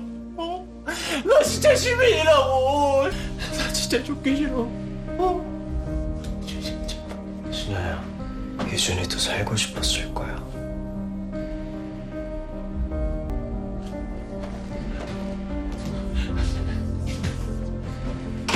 This is honestly the shittiest thing to say, seeing as how Jin-ha never wanted to kill Yoo-jun. In fact, neither of them did, but Kyung-jun was the one who actually forced it onto him in the end. Kyung-jun has always been the aggressor. They've literally seen it firsthand when he tortured Woo-ram, and yet they'll still throw all of their hatred and votes for Jin-ha. I get it's hard for our characters to know anything we do, seeing as how they only work off the very clear evidence presented to them, never once stopping to second guess their own opinions unless the other side is in the majority. But it's still quite annoying to see how our quote-unquote heroes end up acting more like villains towards characters that, while they've done terrible things in the past, don't deserve the fate they are currently being given. Regardless, Jin-ha is left to sob, awaiting the inevitable death that is sure to come soon enough. Meanwhile, we see Da-bum face Kyung-jun before getting a sudden flashback showing the viewer that he was the one who actually wrote the second message. Why he blamed Da-bum alongside Jun-hee, I have no idea. I guess he just wanted to sound truthful by naming two people, seeing as how the skill had been used twice, and just chose Da-bum at random. I mean, he is his victim, so, but that doesn't really matter. What I'm more focused on is the fact that the entire class, including our protagonist, has been played yet again, and this time not even by the Mafia, but instead by Kyung-jun. How he got that marker into Jin-ha's pants, I will never know. What I assumed happened is that it dropped out of Kyung-jun's pockets and then he just decided to blame Jin-ha to save his own skin. As Kyung-jun asks for his phone, So-mi and Mina step into the room, all in hopes of taking his keys, otherwise he won't be getting his phone back, and we all know what happens when someone fails to vote.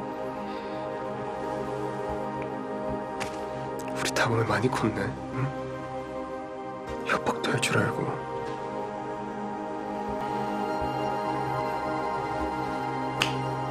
따라와, 시간 없다. Like, why is it that every single time Kyungjun tries to dominate Da-bum, he always leans into his lips? He even holds on to his neck, like it's strangely sexual. Either way, Kyungjun leads them into his hiding place, after which Da-bum leads him to his phone, which is strapped onto the chest of a mannequin at the center of the storage room. Kyungjun quickly smells a trap and forces Da-bum to grab it, however he refuses. He's tired of being nothing more than his punching bag and servant. Afraid of death, Kyungjun lunges inside, snatches his phone and votes for Jin-ha as well, while Da-bum takes a chair and locks him inside. He aggressively tries breaking the door handle off, but his efforts are unsuccessful. He's now trapped in what I can assume is a boiling room, otherwise I don't see why he took his shirt off. We then see the class continue to hide, Da-bum finding a set of cleaning tools and Jin-ha attempting to escape only for the deafening ring to flood his mind. It doesn't take long for him to lose all control and toss himself off the top floor. 김진하 님의 직업은 시민입니다. 시민이었어? 씨발 좆됐네. My point exactly. The fact of the matter is that both Kyungjun and Jin-ha were obviously framed by the Mafia team. Though I do feel that Yoo-jun's death was not a part of the original plan, but it was quite helpful in the end.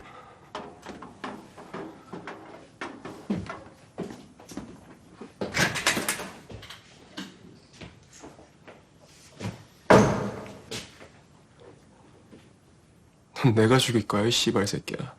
Da-bum has come to officially reveal himself as the Mafia, and to finally enact the revenge he has most likely been dreaming of for as long as he can remember. Kyungjun obviously refuses to take this lying down. 씨발 새끼야!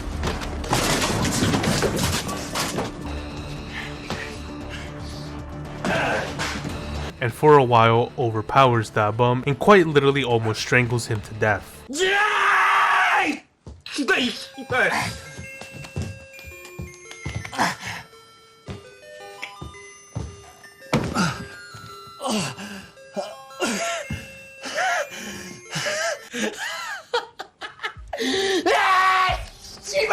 Da-bum stands back up and gets himself prepared for the murder, now with nothing left to stop him.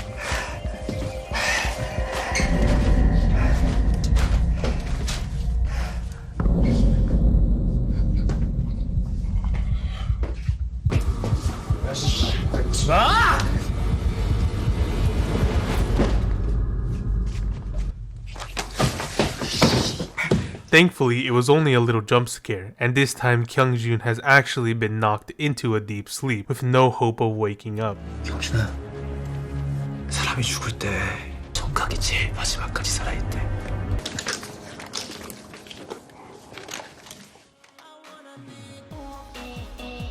이거 들으면서 내 생각해.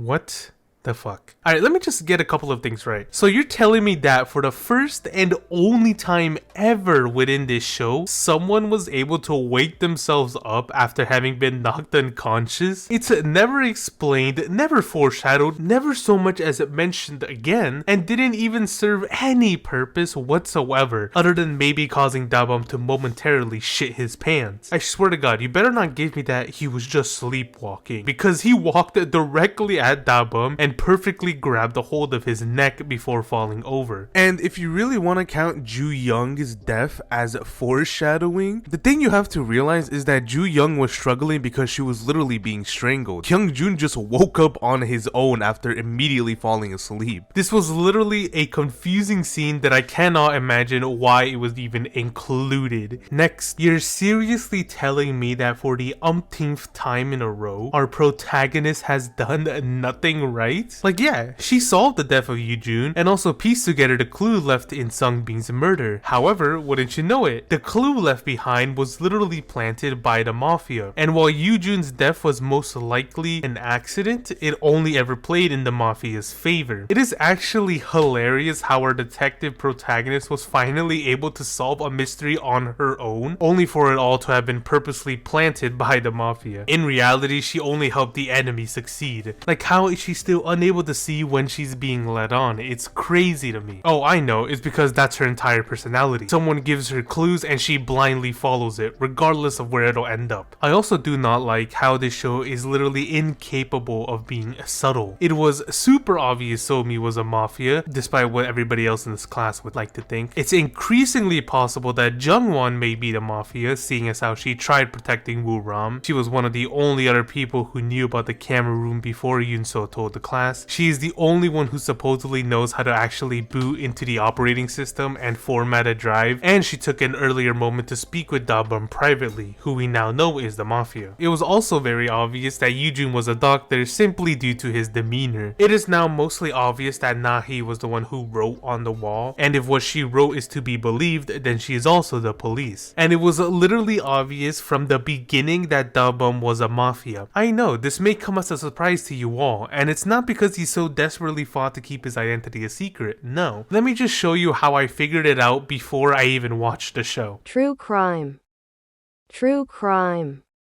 True crime. And please don't get my words twisted, I do like that they hinted towards bigger reveals later on. My biggest problem is only that these hints and clues are so obvious that it irritates me to know that the other characters, especially our protagonist, always fails or never even attempts to pick up on them. But at the very least, so long as you didn't do much thinking at all, Da-bum's reveal is actually quite compelling, at least more so than So-mi's. And I think the biggest reason for that is because it's essentially the ending to a revenge arc that wasn't necessarily fully developed on screen, but was at least hinted at from the beginning of the show until now. And while Da-bum may seem like the villain, Kyung-jun has always been, like I said before, the aggressor. And after everything he's done, both outside of this show and even within, perhaps he does deserve whatever is coming, at least more so than Jin-ha, whose biggest flaw is just that he's a gambling addict. Speaking of Jin-ha, I actually do think his death is a lot more tragic than the others. Like, it is pretty clear Yoo-jun's death is much more important than Jin-ha, seeing as how he was a doctor and Jin-ha was nothing more than a citizen. However, from the beginning of episode 7 to the end of episode 8, the entire focus was on Jin-ha, seeing as how everybody believed he had killed Sung-bin. And then he had this entire little subplot where he tried uncovering the true murder, which led him to Kyung-jun and then inevitably to Yoo-jun's death. While Yoo-jun just happened to be at the wrong place at the wrong time. Honestly, if he had just minded his own business, he wouldn't have ever died in the first place. So in my eyes, Yoo-jun's death is more stupid than tragic. Anyways, I'm rating this episode a simple 5 out of 10. Only saved from going lower because, as I said, I actually did like Jin-ha's death, as in I really liked how sad it was. And Da-bum's reveal alongside him and Kyung-jun's fight was actually pretty entertaining to watch, even if kind of goofy once you think about it a little bit more. Besides that, this episode does not in the slightest attempt to change up the formula or actually let our protagonist do something right for once, and continues to heavily favor our antagonist, while also showing us just how inept our characters are at actually trying to win this game. This episode truly got me heated for a moment, my apologies. Let's just move on to episode 9, where hopefully the citizens, or at least our protagonists, actually do something right.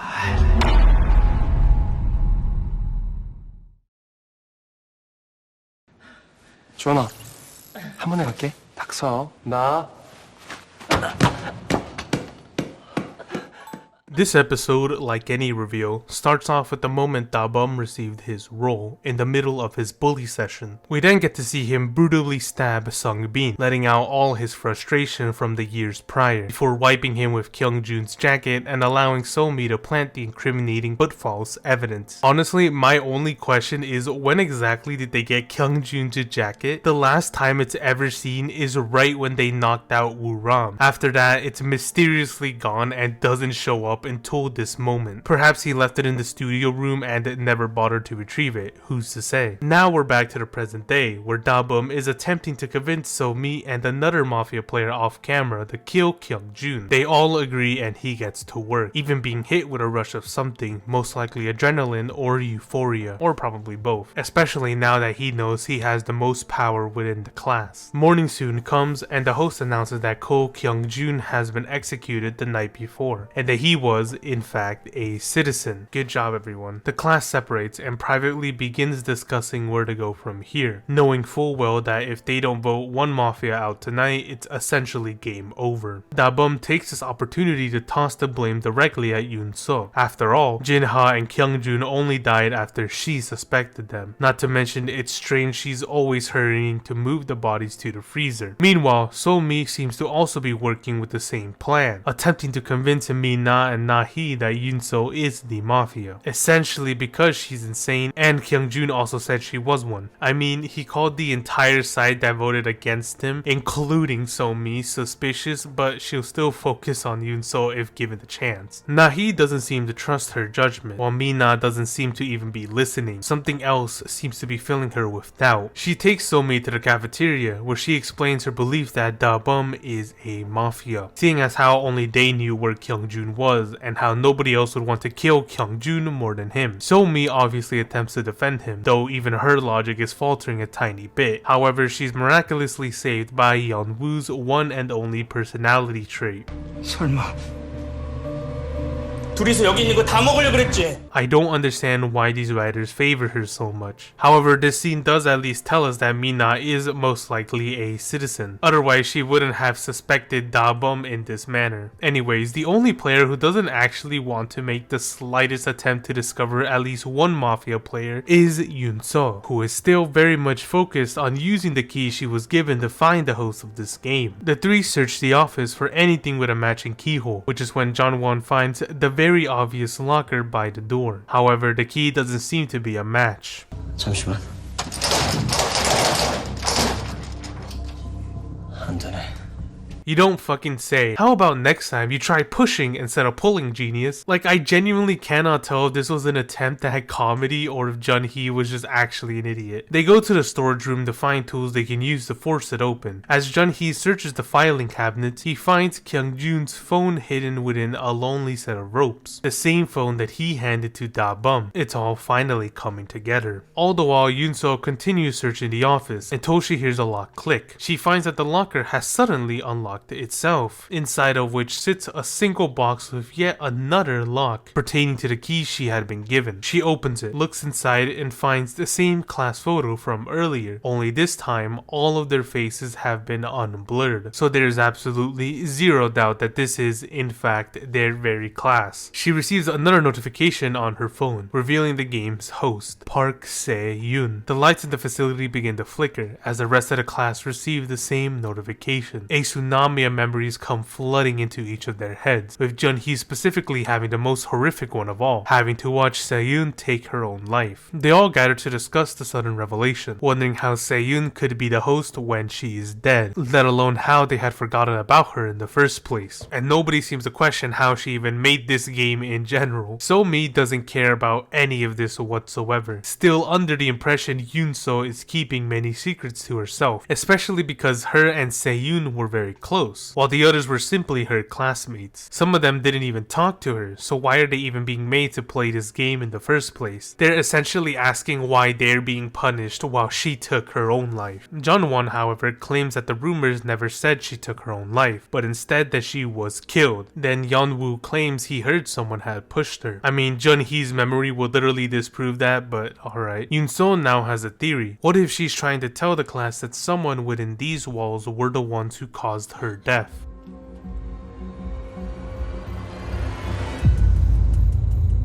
No, yeah, I believe she was her killer too. They then start piecing together even more of the puzzle. What if Woo Ram killed Se-yoon, which is why he was a mafia? Interesting, someone killed her so she gave them the chance to kill others. Quite the play. Now I must say, this does finally explain the White Butterfly Killers book we saw earlier. Its only purpose was foreshadowing this revelation, with the White Butterfly being Se-yoon and her possible killers most likely being the mafias in this game. I must also add that Yoonso's guided questline is finally at its end. And would you take a look at that? They solved the identity of the host, possibly even the truth of the game, and there hasn't been a "congratulations, you win" notification with confetti. No, because all of this was for literally no reason. Now their actual only option is to play the game normally. Either way, Nahi calls So-mi outside to talk about Se-yoon. 세연이 우리 때문에 죽은 거 맞지? 애들한테도 다 말하고 세연이한테도 잘못했다고 빌자. 그건 그냥 장난이었고 아무 일도 아니라고. Now we see that Nahi was really not much different than So-mi. She just feels remorse for any bad deed she does, though that means nothing if she still goes along with it. However, we now know So-mi was most likely a cause for Se-yoon's death, which is probably why she is a mafia. And seeing how Nahi is confessing to also having taken part in whatever quote-unquote joke they pulled, could it be that she is a mafia as well? So-mi quickly goes to speak with Da-bum, worried that Nahi is going to tell the others what they had done to Se-yoon. However,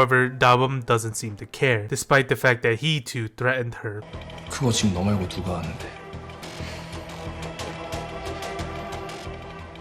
아는 애들은 벌써 다 죽었는데 어떡하냐? He departs with one final message. If Nahi talks about Se-yoon at all, they can't protect So-mi anymore, possibly referring to the other mafia player.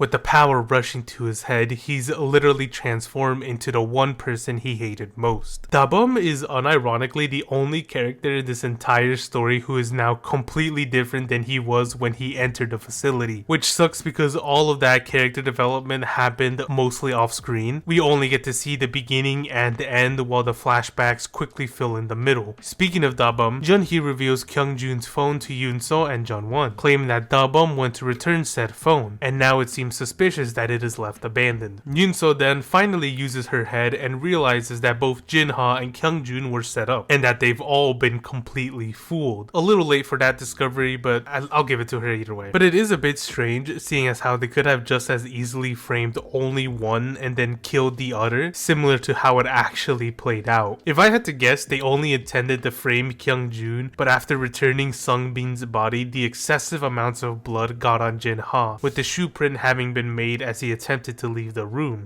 야, 넌 박세현이 귀신까지 돼서 강제로 게임시키는데 무섭지도 않냐?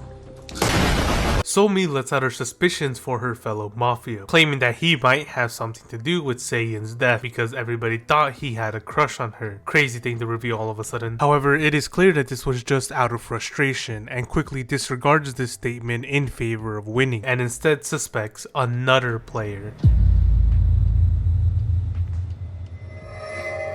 Night is fast approaching, and the class gathers to discuss their votes. Yoon-so and Jun-hee interrogate Da-bum about Kyung-jun's phone. His defense is that he wasn't the only one who saw where Kyung-jun went, and that So-mi and Mina saw it as well. They try defending themselves, but Yoon-chan fuels the growing flames by explaining how they never got along with Se-yoon, even going as far as gossiping about her to others. All eyes are now on them. At least, they would be if So-mi didn't already have an ace up her sleeve. She knows who spread Se-yoon's video. Wait, there's a video? According to So-mi, Woo Ram showed Nahi the video. What video? Which she then spread to the entire school. Mina vouches for this as well. Nahi fights back, now claiming that So-mi created the video in the first place. Seriously, what video are they talking about? She hated Se-yoon because of Jun-hee. Wait, he's wrapped into this too? The class are now retrieving their phones, seemingly ready to vote Nahi as well. However, she has just one last question to ask. 내가 마피아라고? 너 네가 한 말을 책임질 수 있어. 책임은 네가 져야지. 누구 말이 맞는지 확인해보면 알겠지. 지금 네 직업 확인해도 되지. 무슨 소리야. 거짓말 좀 그만. 이제 책임져.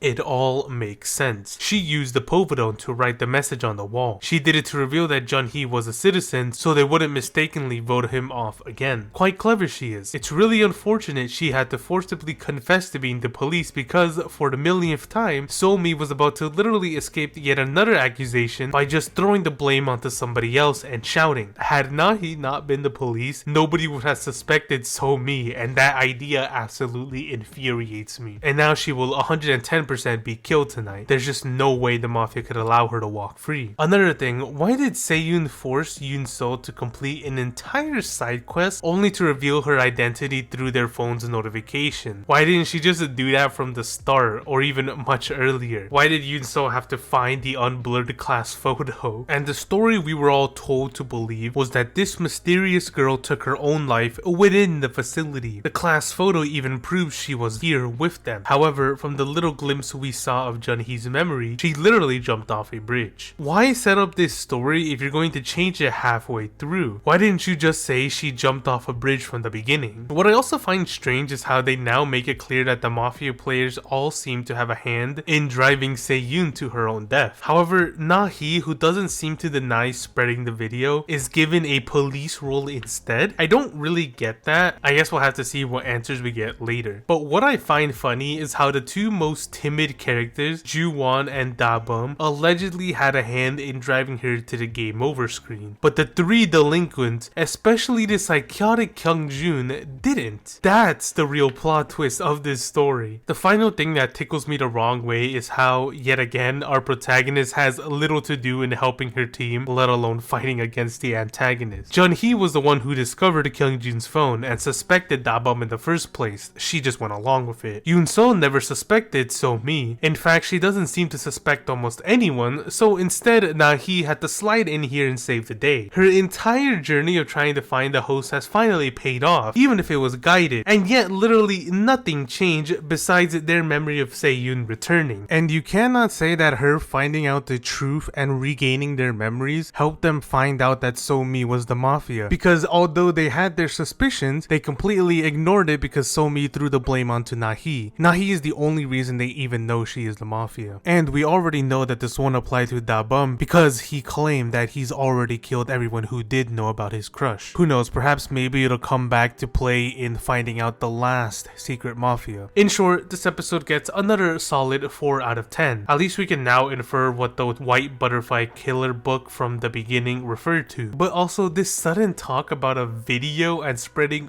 rumors and whatnot, which literally came out of fucking nowhere, yet it sounds as though I'm supposed to know what they're referring to, just completely confuses me. I'm simply left wondering what the fuck they're yapping about until it is explained.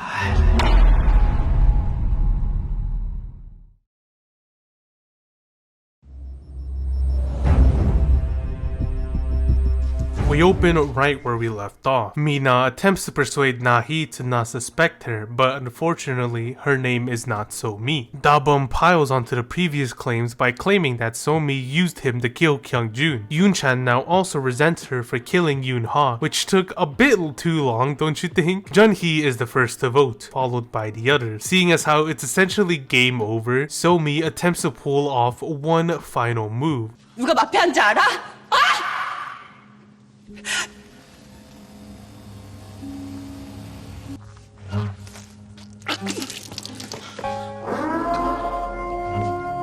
시민팀에게 다른 마피아의 정체를 알려줄 수 없습니다. 야, 그냥 죽어.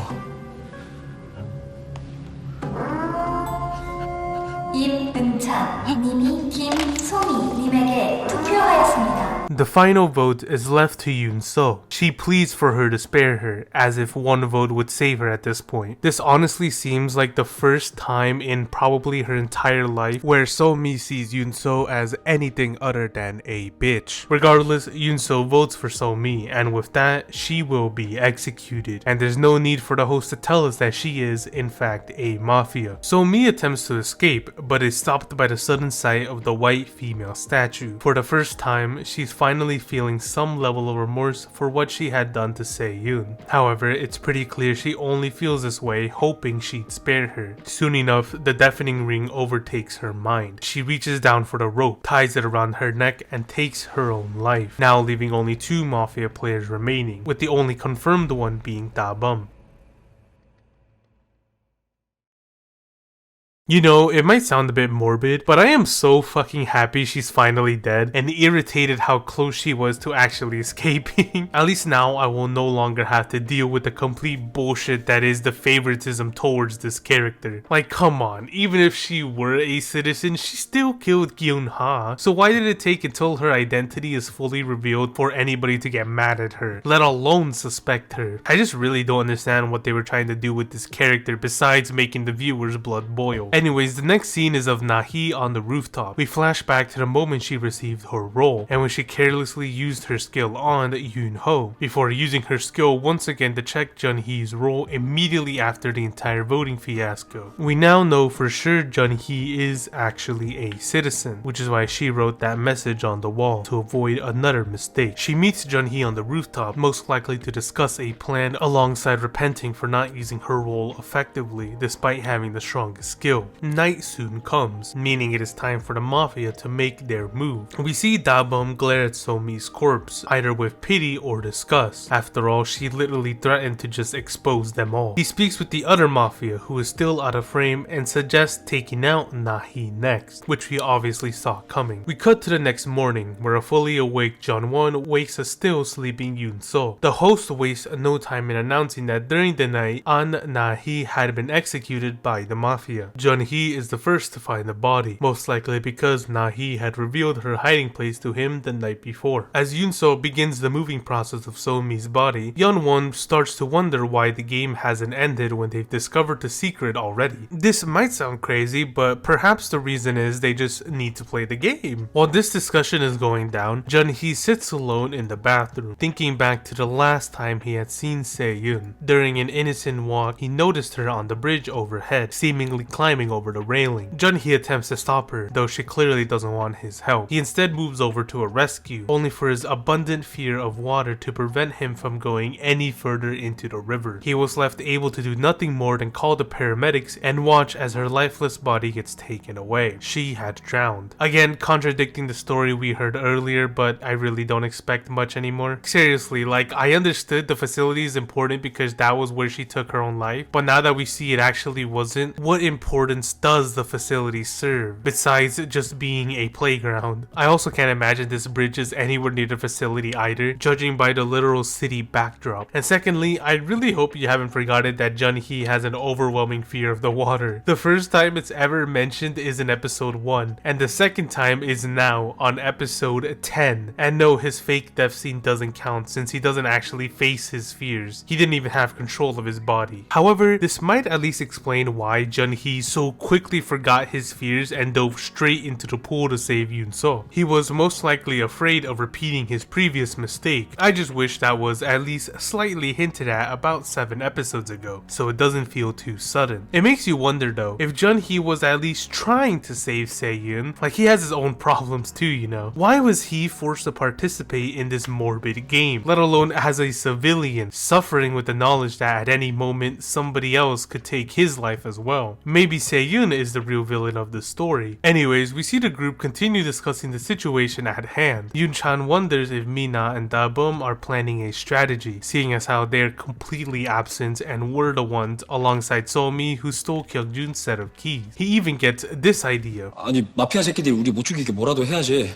아무도 못 움직이게 손발이라도 다 묶고 자든지 그런 거라도 하자고. It's honestly both funny and brilliant so long as the one person who will inevitably be unable to tie themselves is 100% a citizen. Either way, Mina shows up and causes half the group to storm off as though she were a contagious disease, before Jun-hee comes to Jun-won and Yoon-so to discuss a certain strategy he and Nahi devised. Using Yoon-so's UV light strategy from earlier, you know, the one that served absolutely zero purpose at the time, Jun-hee wants to find the individual who has neon paint on their shoes, seeing as how the Mafia would have to walk past the air freshener to get to Nahi, which had been filled with said paint while Nahi hid in the ceiling. I assume they no longer want to rely on the foot or shoe prints that would inevitably have been made on the sink, since the last time didn't go so well. After presenting his idea to the remaining class, Da-bum and Mina aren't so quick to believe Jun-hee at face value, at least not until he shows them a video recording of him and Nahi setting up the trap the night before. You know, if their phone's cameras work so well, why didn't Jun-hee just think to set it up to record the bathroom, let alone Nahi herself? It's already been proven before that the battery won't run out, so it's not like they have to worry about that. It would make this all much more efficient, especially when the Mafia have proven themselves to have quite the big brain. Anyways, Jun-hee quickly inspects each player's shoes and ends up finding the aforementioned paint on Mina's kicks. You see, this would probably be a bit more suspenseful if our previously mentioned evidence didn't essentially outright prove Mina was a citizen. All I'm left to think now is, wow, these Mafia players are about to play the entire class like a fiddle again. Unfortunately, nobody else thinks this way. 나 시민이라니까? 증거 있어? 뭐? 네가 시민이라는 증거 있냐고. 마피아 찾은 거 같은데? 그냥 지금 하자! 아, 씨발 하지 말라고!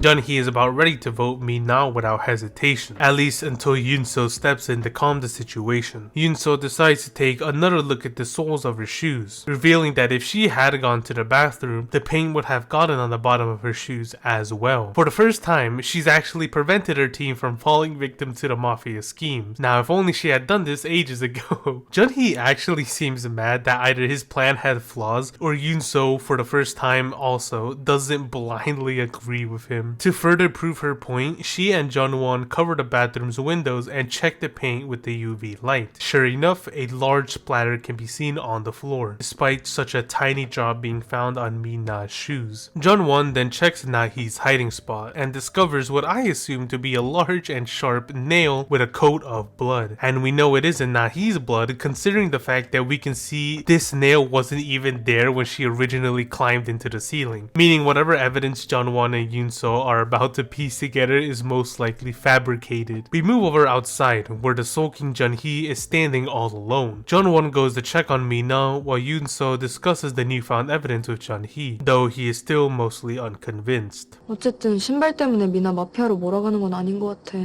확인해보는데 그래도 못 찾으면 그땐 미나한테 투표하는 거다. Yoon-so tries getting him to understand that she might be getting framed, seeing as how the Mafia have proved themselves to be quite capable of doing so. 그럼 우리 마피아 또 놓치는 거야. 증거로 따지면 지금 미나밖에 없잖아. 언제까지 마피아한테 당할래? 의상 애들 죽는 거 못 보겠어. 제발 여기서 나가자.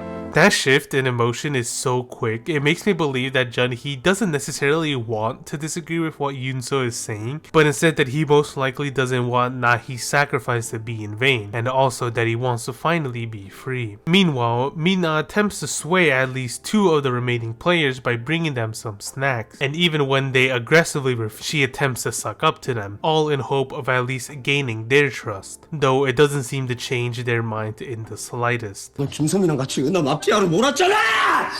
한 번만 얘기해! 한 번만 얘기만 해줘!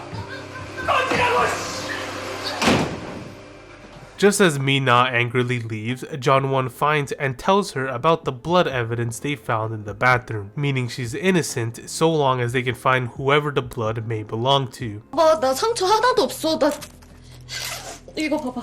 나 다친 데 하나도 없어. 나 진짜 마피아. Whoa, calm down, this isn't that kind of show. Mina gives Jun-won the set of keys, hoping it would further emphasize her innocence before she heads back to the others. In that time, Yoon-so has finally devised a plan to force the Mafia into revealing themselves, that being to lie and say they had set up a hidden camera to record Nahi, but it is now dead, so they need to first charge it. It would have been better if this wasn't a lie and they had actually done so, but unfortunately, the only times Yoon-seo has a decent idea is when she isn't a part of the plan. Either way, they plan on charging it out in the open, while keeping watch on the others, hoping that the Mafia would do anything to take and delete said footage. The moment Jun-hee tells the class, we can see Da-bum grow worried, to the point where he even goes to ask where the camera was being charged, that being the cafeteria. Yoon-seo then steps out, most likely now suspecting Da-bum and going to keep an eye on the camera. Strangely, Mina also seems to want to wait in the cafeteria, which is when the two run into a lonely Yoon-chan. It turns out Yeon-woo had gone to the infirmary as he quote-unquote felt sick. Based on what they've discovered, they hurry to check on him, suspicious that it might be his blood in the bathroom. And sure enough, they find him patching a large gash on his stomach. At the same time, Da-bum has already made his way to the cafeteria and quickly flipped through the camera's gallery, only to find none of the supposed evidence. Jun-hee and Yoon-seo have caught the Mafia red-handed, but Mina, Jong-won, and Yu-chan have also caught the Mafia red-handed.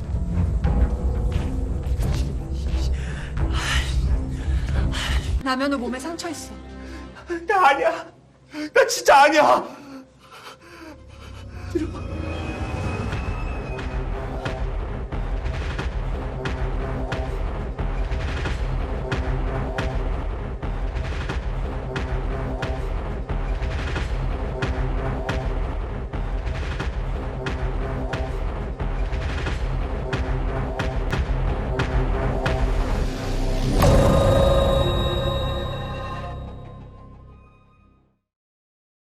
And that's where this episode ends. The first well thought out and perfectly executed plan by our protagonist immediately being put into question because these Mafia players are either actual geniuses or super damn lucky. This actually really annoys me because throughout the entire show, I wanted nothing more than our protagonist to actually weed out the Mafias. I wanted to see her basically go against the antagonist and win. And now that she's finally done so, it's going to be worth almost nothing, seeing as how the Mafia have once again played the others for fools. There are 7 players remaining, and we know 3 votes will most likely go towards Da-bum. I'm including Yeon-woo as well. Mina is most likely going to vote for Yeon-woo, mainly based on the evidence she was told earlier. Da-bum as well, but only to keep himself safe. So that's 2 votes for Yeon-woo. So that leaves Yoon-chan and Jong-won. We can hope Yoon-chan would vote for Da-bum, seeing as how Yeon-woo is his only remaining best friend, and Jong-won, well, it's hard to say. There are 2 sides she can believe here, either her best friend or the evidence. Other than that though, this was, in my opinion, probably the best episode out of all 10 so far. Somi is finally dead. Sorry, just fucking crazy that I'm using that as a good thing. We learn a bit more about Jun-hee's past and can finally come to a decent conclusion for his previous actions. For the first time, there was an actual decent plan between every team in the game. Yoon-seo finally did something worthy of the title protagonist, even if it was quite simple and crude. Mafia once again played the citizens like a fiddle, and we're finally reaching the story's conclusion. On that note, I will rate this episode an actually surprising 8.5 out of 10. Maybe a tad bit high, but I really cannot find much to complain about, and the things I have aren't as egregious as the past couple episodes. Either way, the Mafia's careful planning has once again proven to be quite clever, though it would have been interesting if in wounding Yeon-woo, they also accidentally killed him. I wonder if the host would interfere in that case.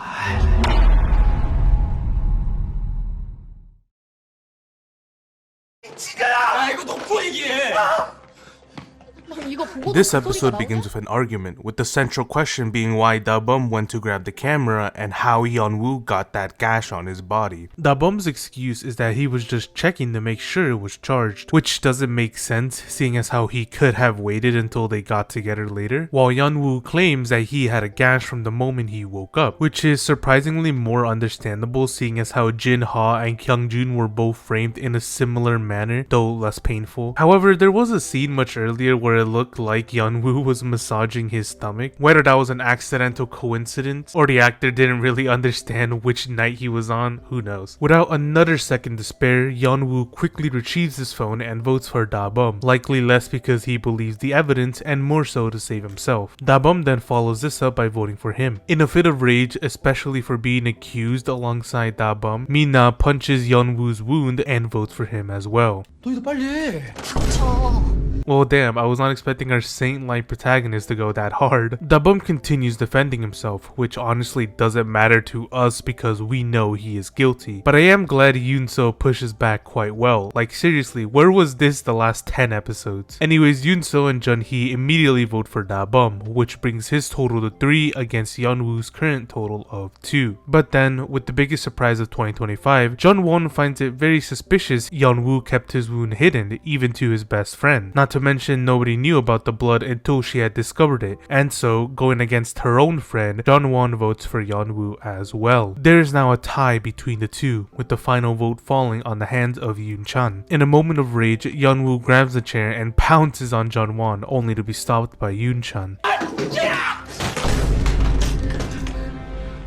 He stands and, still in disbelief that his friend could ever be a murderer, let alone act so aggressively, attempts to get a sensible explanation from him. However, it seems he is too heated to even make the tiniest bit of sense, even going as far as to accuse Yoon-chan of stabbing him in his sleep, seeing as how they hid together.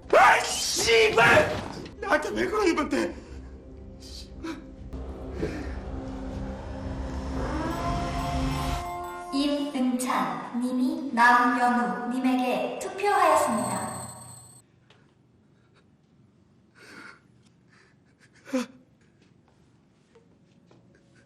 다른 애들은 몰라도 어떻게 네가 날 의심하고 날 뽑냐? 야, 그게 아니라 야. 어떻게 날 뽑냐고!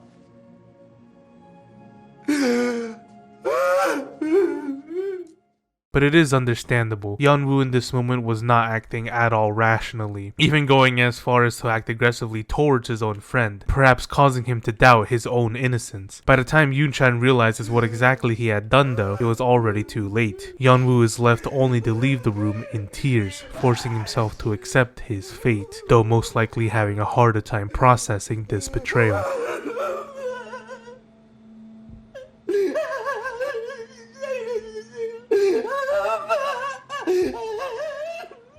The group disbands, wanting to go hide, though it's honestly quite pointless now. Jun-hee goes as well, leaving Yoon-seo and Jun-won alone in the room. As Yoon-seo processes the situation at hand, she realizes something quite strange. How is it that Jun-won knew Na-hee hid in the ceiling when it was never mentioned by Jun-hee? In fact, not even she knew about it. Nobody did except for him. Before she can answer, we cut to Jun-hee as he follows Da-bum into the bathroom. Although he just narrowly escaped the vote, that doesn't stop Jun-hee from taking matters into his own hands.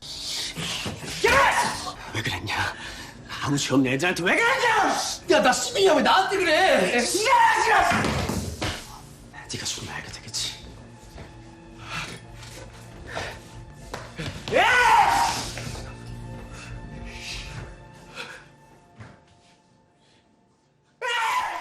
This could have very well been the end of Da-bum had Jun-hee's morality not taken over. 그냥 니들끼리 살려고 하는 거잖아. 난 친구도 뭣도 아니니까 그냥 죽어도 된다고 생각하는 거 아니냐고. 너 혼자 살겠다고 다 죽인 거잖아. 씨발, 네가 경준이랑 다른 게 뭐냐? 씨발, 고경준 얘기하지 마. 뭐라고 씨발. 뭐라고! 경준이 새끼들 때문에 내가 몇 번을 죽으려고 했는데 너희들 관심도 없었잖아. 애들 앞에서 존나 착한 척이나 했지 해결된 게 뭐가 있어. 진짜 구해줄 생각도 없었으면서! 경준이 새끼들보다 너 같은 새끼가 더 역겨워.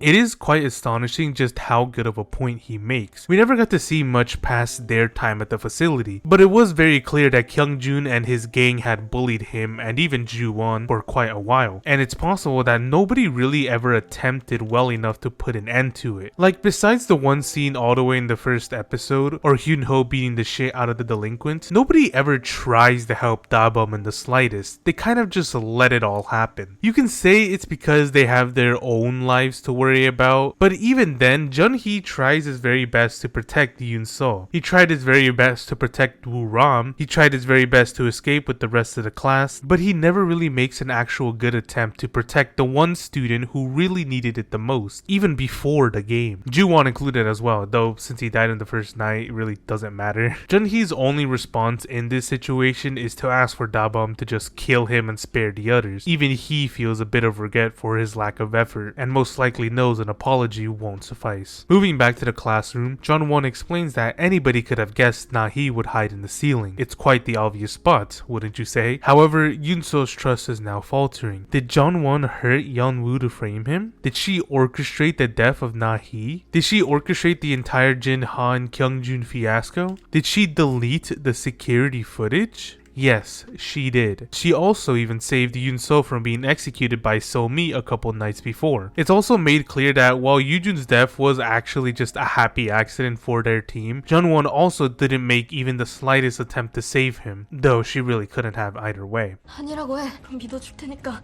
아니라고 하라고. 아니라고 해 제발. 아니라고 해.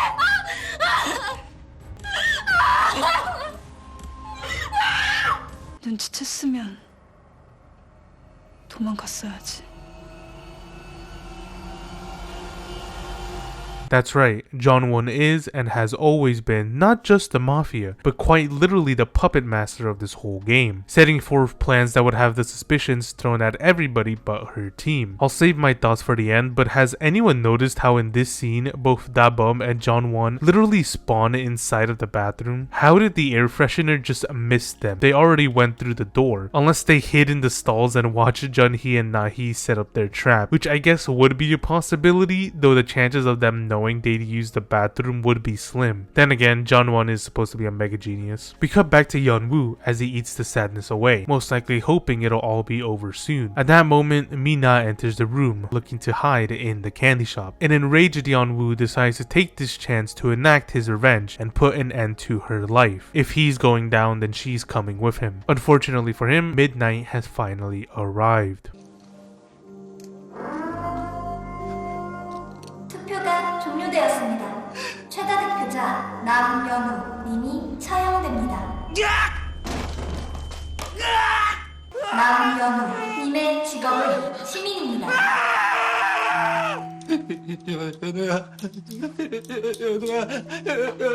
Yoon-chan attempts to go see him, but the thought of being left out in the open is quite terrifying. He can do nothing but lock himself inside his room, knowing full well that he has just sent his best friend to his own death, and that all has been for nothing. The deafening ring quickly overtakes Yeon-woo, and soon enough, he continues his stress eating. In fact, he is forced to consume.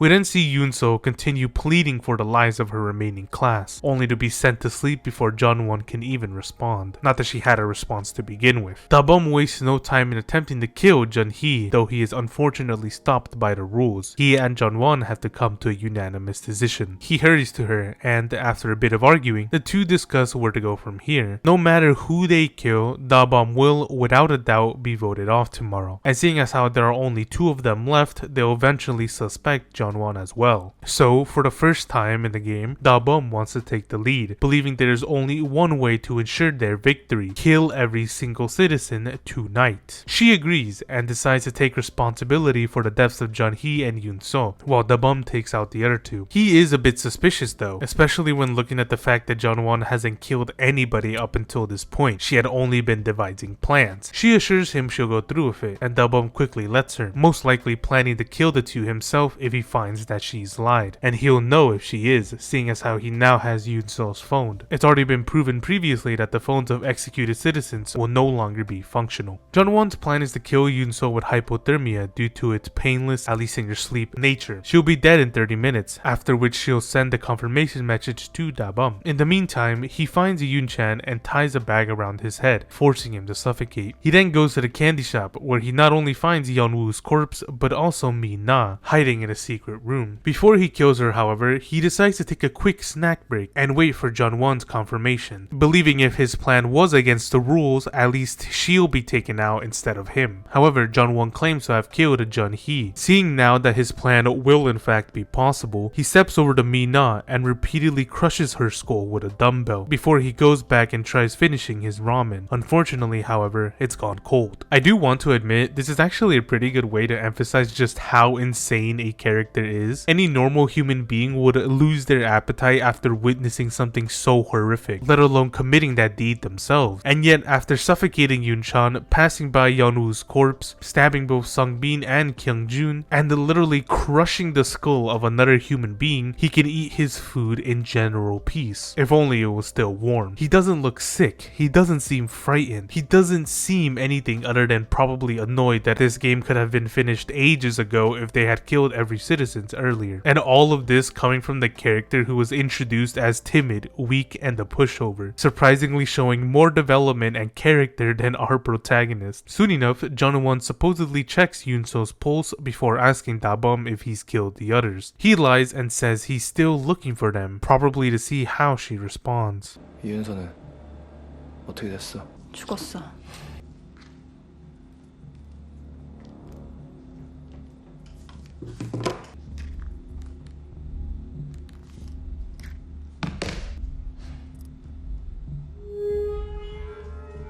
He asks her if she's sure Yoon-so is dead, to which Jung-won challenges him to check himself if he doesn't believe her. He takes her up on this, goes to the freezer, and demands Jung-won remove the sheet covering her, though she refuses. He now angrily confronts her, believing she, like the rest of the class, still see him as nothing more than a pathetic loser. And so, he does the one thing he believes will change her mind. 그렇게 못 죽이겠으면 너도 죽어.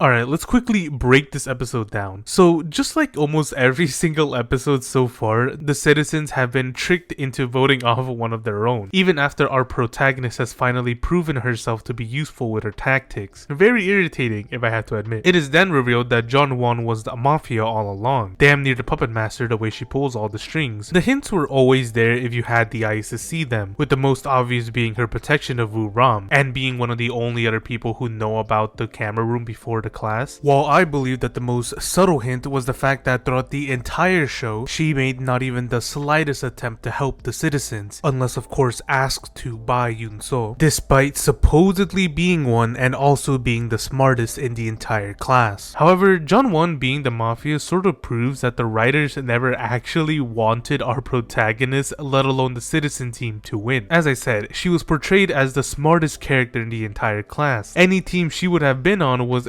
guaranteed an easy win. And yet, she's been paired up with a protagonist that not only doesn't even make an attempt to go against her until the very end, and not only wastes the entire time trying to execute dangerous escape plans, and also following a quest line that led to nothing helpful, but also was never proven to have even the slightest bit of intelligence when compared to Jung-won, let alone detective skills as they tried portraying, because so far, she's only ever been right once, and he was still able to avoid being voted off. Writing in an antagonist that is so beyond more powerful than your protagonist, it leads to confusion like this, and in the end, if they do win, it'll probably be due to bullshit. Yes, I'm using Stardust Crusaders as an example. The ending, which I will not spoil for those who may not have watched JoJo, was complete bullshit. Don't even try to argue against that. But in this example, it was only ever included because Dio was so goddamn powerful that Star Platinum alone wouldn't be able to just punch him to death or outsmart him like he did practically every other villain. Honestly, with the way these characters were written, I really don't understand why Jung-won just wasn't the protagonist. Like, at least then it would have been more enjoyable to watch the Mafias outright destroy the citizens like it was nothing. I also don't like the reveal that the Mafias are able to kill multiple players in one night, because although it's not used until the very end, it just removes all the stakes from the earlier episodes, because now I know this entire game could have really just ended on the first night if they all agreed on killing everybody. Moving on to Yeon-woo's death, I do think Yoon-chan's betrayal was quite sad, but it would have most likely hit harder if the friendship between these two was written a lot better. In the first episode, we see them happily enjoying a meal alongside Yoon-ha, but then past that, the only indicator that these two were ever best friends was the fact that they were literally always together. Like, come on, I want to see them joke around with each other, have some kind of secret handshake, protect one another, you know, anything best friends would normally normally do. Honestly, if it hadn't been for Da-bum's character and the reveal of Jeon-won's identity, this episode would have scored even lower than my current 5 out of 10 rating. Not terrible, but definitely very annoying when you think about it more carefully. Either way, both Yoon-chan and Mina have 100% been executed, leaving only Jeon-won, Da-bum, supposedly Yoon-so, and judging by how Jeon-won was unable to kill her, possibly also Jeon-hee still alive. It is now time for us to conclude this story by watching the final episode. But I must make one thing very clear. No matter what we may see, no matter what we may hear, no matter what I might say, no matter what the writers are unironically trying to pass off as a story, we will not laugh at the content of this episode. If I see so much as a smile or cringe from anybody, you will instantly be going to hell.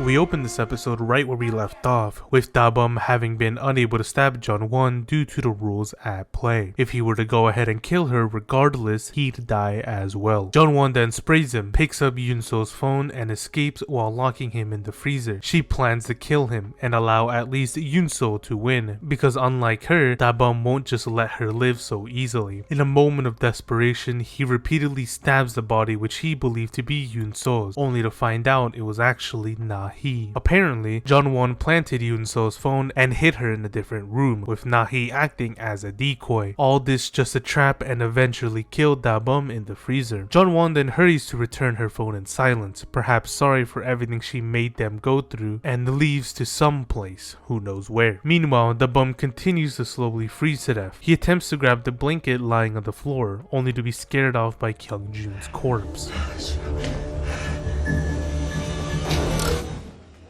누구야? 누군데? 아, 제발 누군데? 아, 왜 그래 나한테?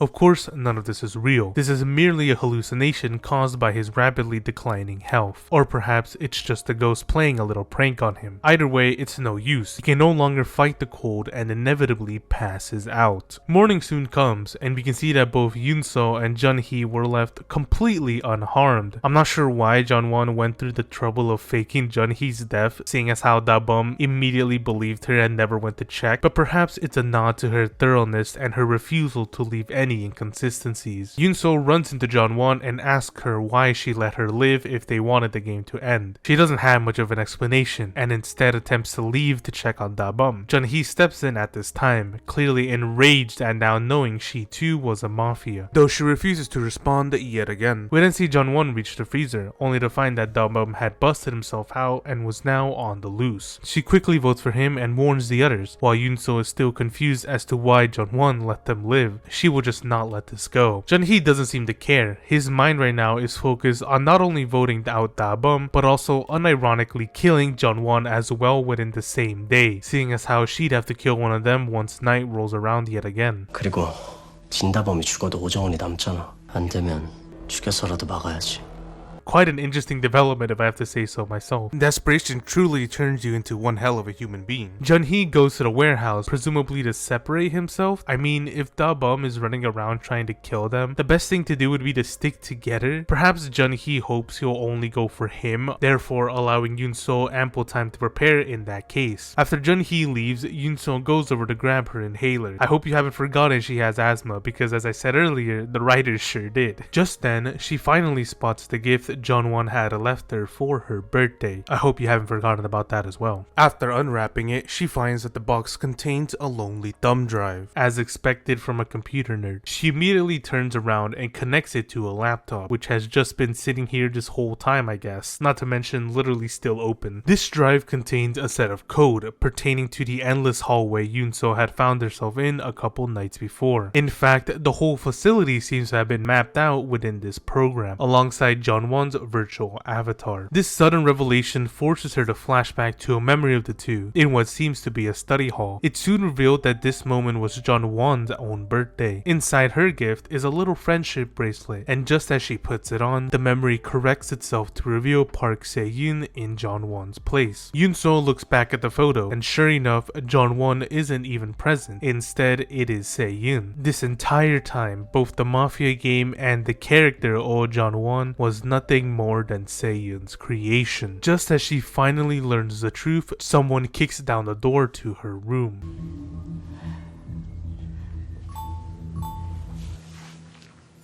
이윤서 살리고 싶으면 옥상으로 와. They both rush to the rooftop, which suddenly grew large patches of grass since the last time they were up here, and where Yoon-so is being held hostage. Da-bum explains that seeing as how he can't kill John Won himself, this is his only method, to threaten Yoon-so's life and force her to jump off the roof. However, she claims that mafias cannot end their own lives, which she would know seeing as how she supposedly created the game. Although Da-bum brings up Ju-won's death, it is clear that he didn't die of his own volition. He broke the rules of the game. Da-bum gets worked up, allowing Yoon-so the chance to free herself and Jun-hee to tackle and beat the shit out of him. They struggle for a moment, but Da-bum soon comes out on top. Seeing no way out of this now, he no longer cares what happens. He just wants to kill John Won.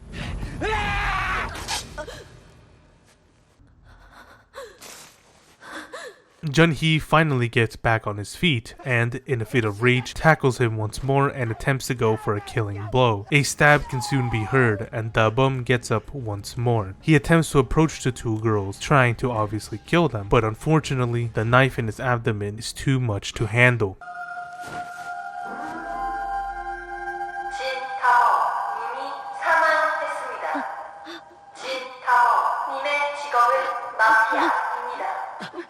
Unfortunately, his death doesn't change the fact that Yoon-so is slowly bleeding out, and that one Mafia still remains. Yoon-so takes John Won's hand and finally gets to apologize for forgetting the real her, for both forgetting and being unable to save her best friend. She begs her to finally put an end to the game. There's no more reason to keep this going, right before she falls unconscious.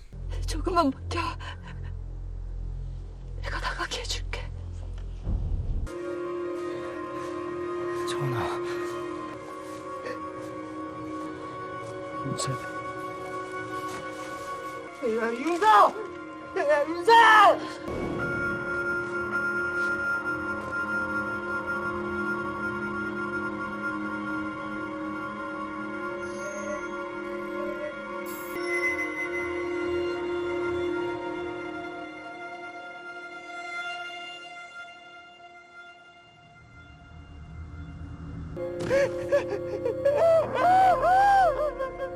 오정원님이 사망했습니다. 오정원님의 직업은 마피아입니다. 마피아 게임이 시민팀의 승리로 종료됩니다.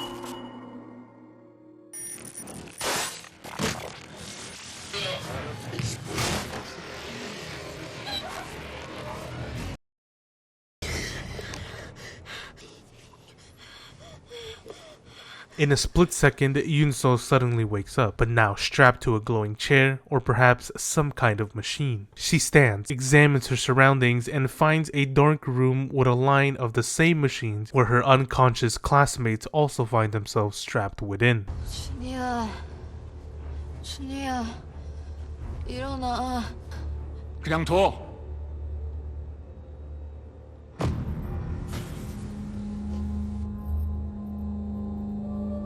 A man explains that if she were to wake Jun-hee while he's jacked into the mainframe, he might fall into a coma. However, Yoon-so's attention is directed primarily at the enormous screen behind him, where she sees video footage of their time in the game, walls of text, and ID cards pertaining to each student, with Yoon-so's being the only one that isn't coded in red as she has just completed the game, and Kyung-jun too, but just because he appears to be preparing to start a new one. A woman now makes herself known, asking if Yoon-so remembers remembers who they are. She does. These two are Park Se-yoon's parents. She panics, finally noticing the incomprehensible place she finds herself within. The mother walks up to her and asks if dying and suffering was painful enough. However, Yoon-so doesn't entertain this question. Her mind is still more focused on the room and her unconscious classmates. The parents explains that they're all simply asleep, playing the games endlessly in their minds, all with the added benefit of real suffering. They had developed this game so that Jeonwon would always be the last one standing, no matter what. So it's very strange that, for the first time, somebody else had actually won. She wants to know how exactly she did it so that they could patch the exploit within the next update. That's the only reason Yoon-so was even allowed to wake up. She is in disbelief, wondering how any human being could possibly do such a thing as this. 딸이 만든 세계에서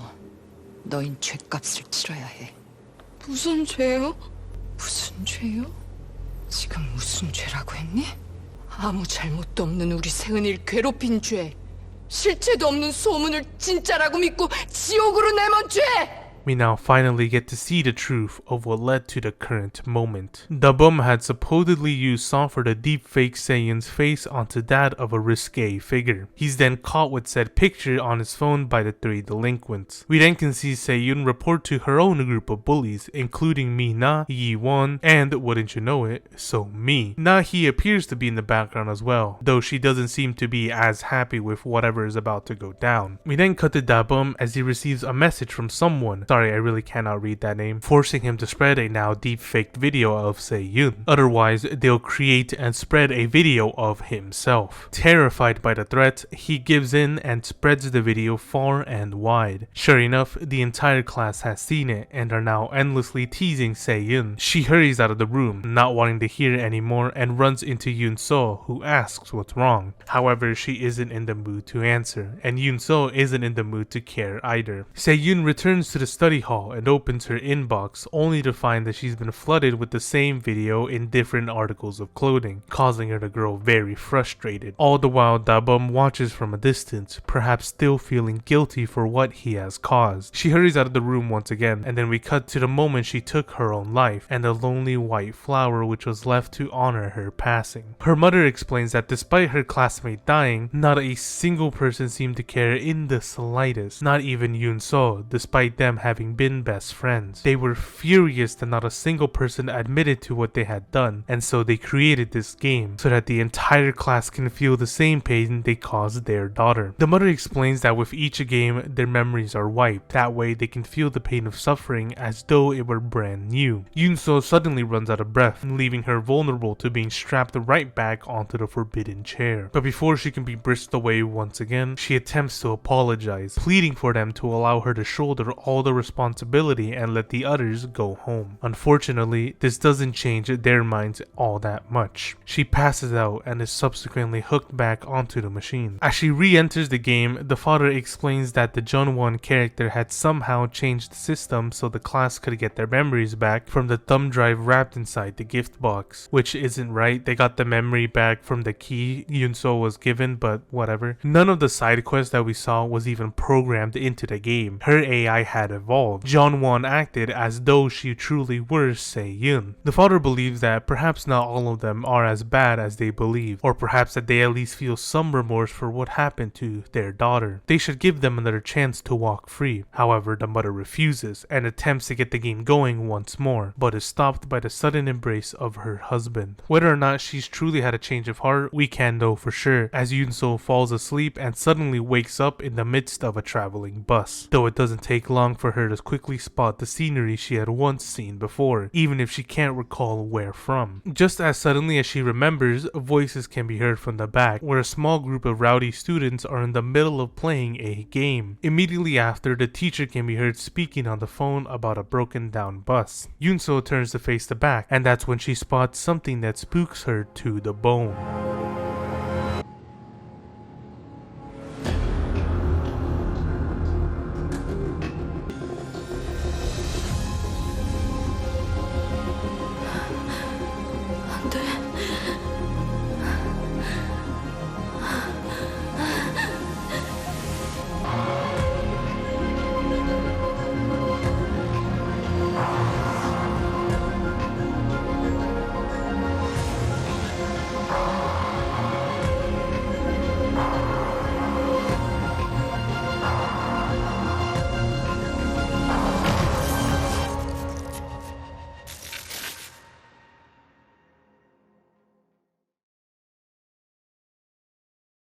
Wow.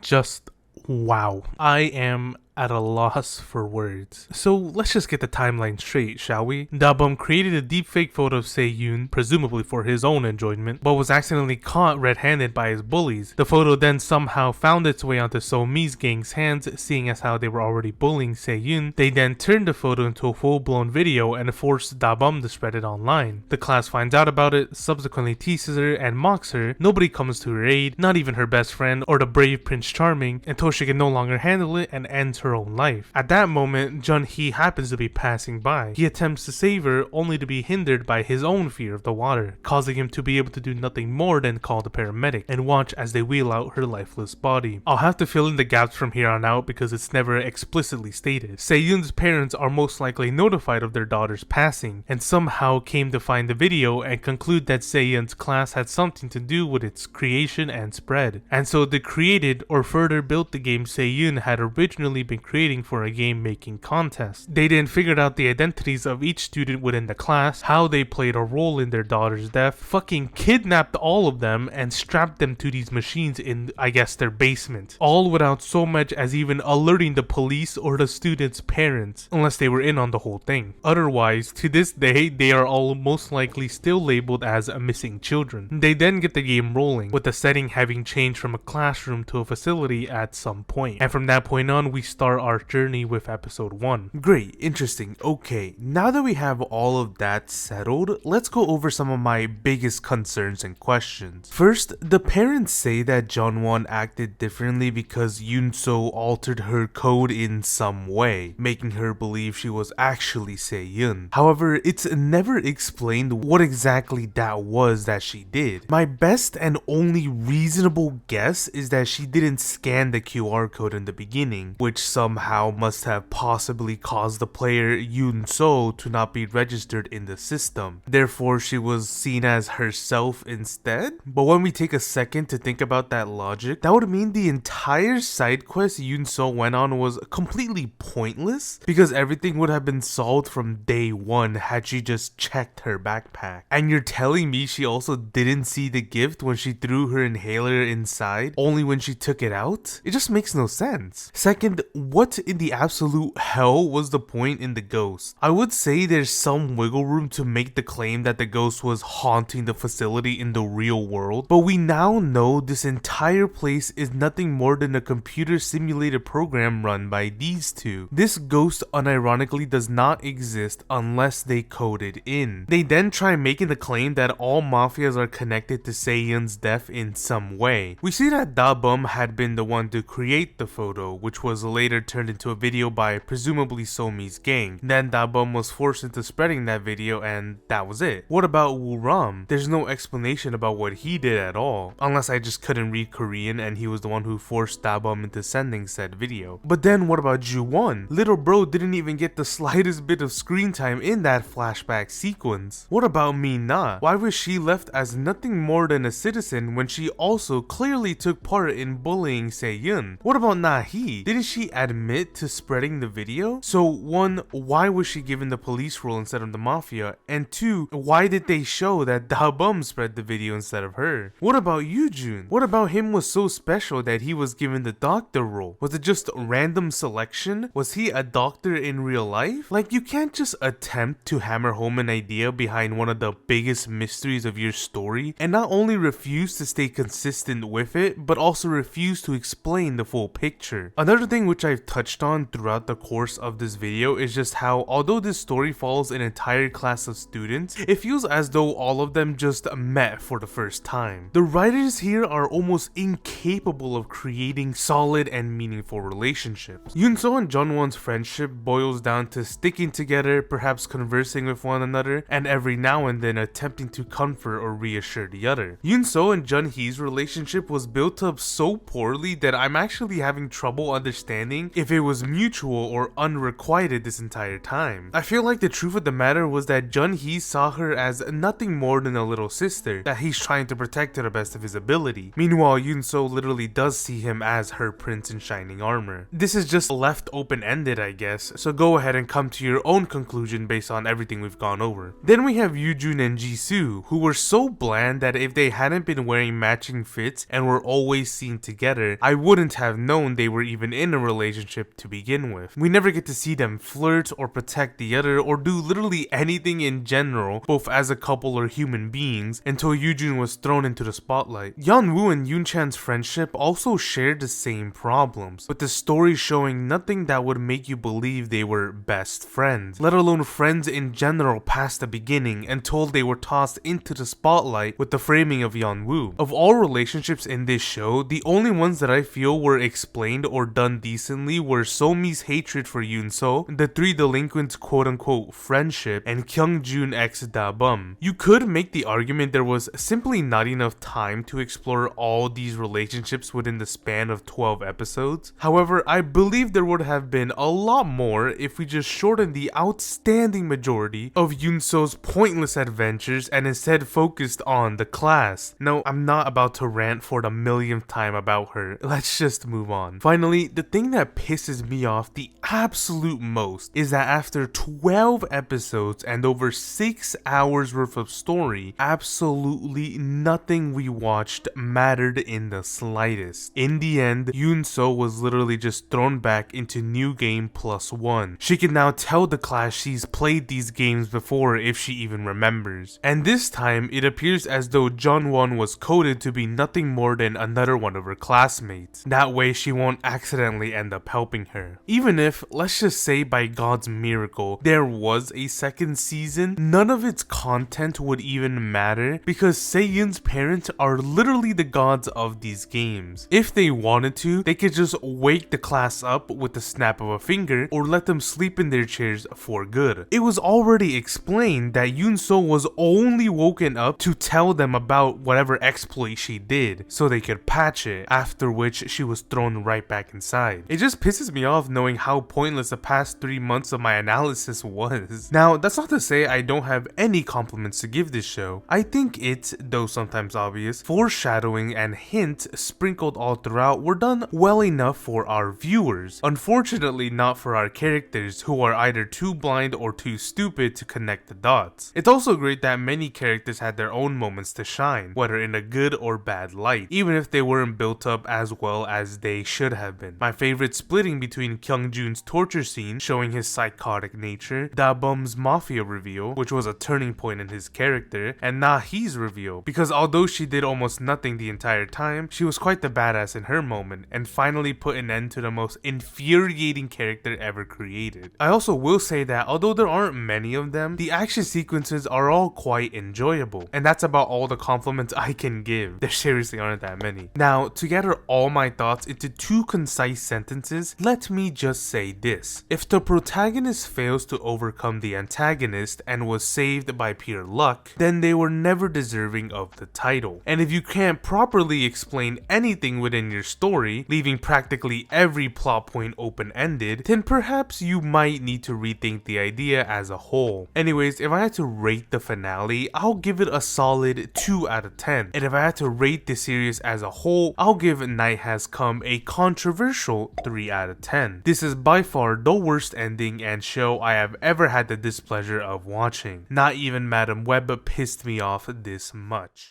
Anyways, that's about all I have for this video. Sorry my voice keeps changing all the time through my commentary. I had to re-record a lot of the lines while I was sick, and I am still sick right now. I'm also sorry for how long this video took to make. I was not expecting analyzing a 12 episode drama while also focusing on real life stuff to take this long. As I mentioned about 3 hours ago now, I have a new Twitch account I had to make because the last one I don't like the idea of running so many ads that I was forced to. So if you made it this far, you enjoy my video or my videos, then feel free to check that out. I want to start doing regular streams, but I'm not going to promise anything I don't know if I can keep. Other than that, if you like this video, leave a like, leave a comment down below about how either I did a good review or a very bad review and I should never do reviews again. Maybe I'll do another one soon, and probably this time it'll be of a movie instead of a show because shows take way too long. In between all of that, I hope to do streams and upload highlights to my alternative channel, so feel free to subscribe to that if you'd like. Other than that, I don't really have much else to say, so ciao ciao.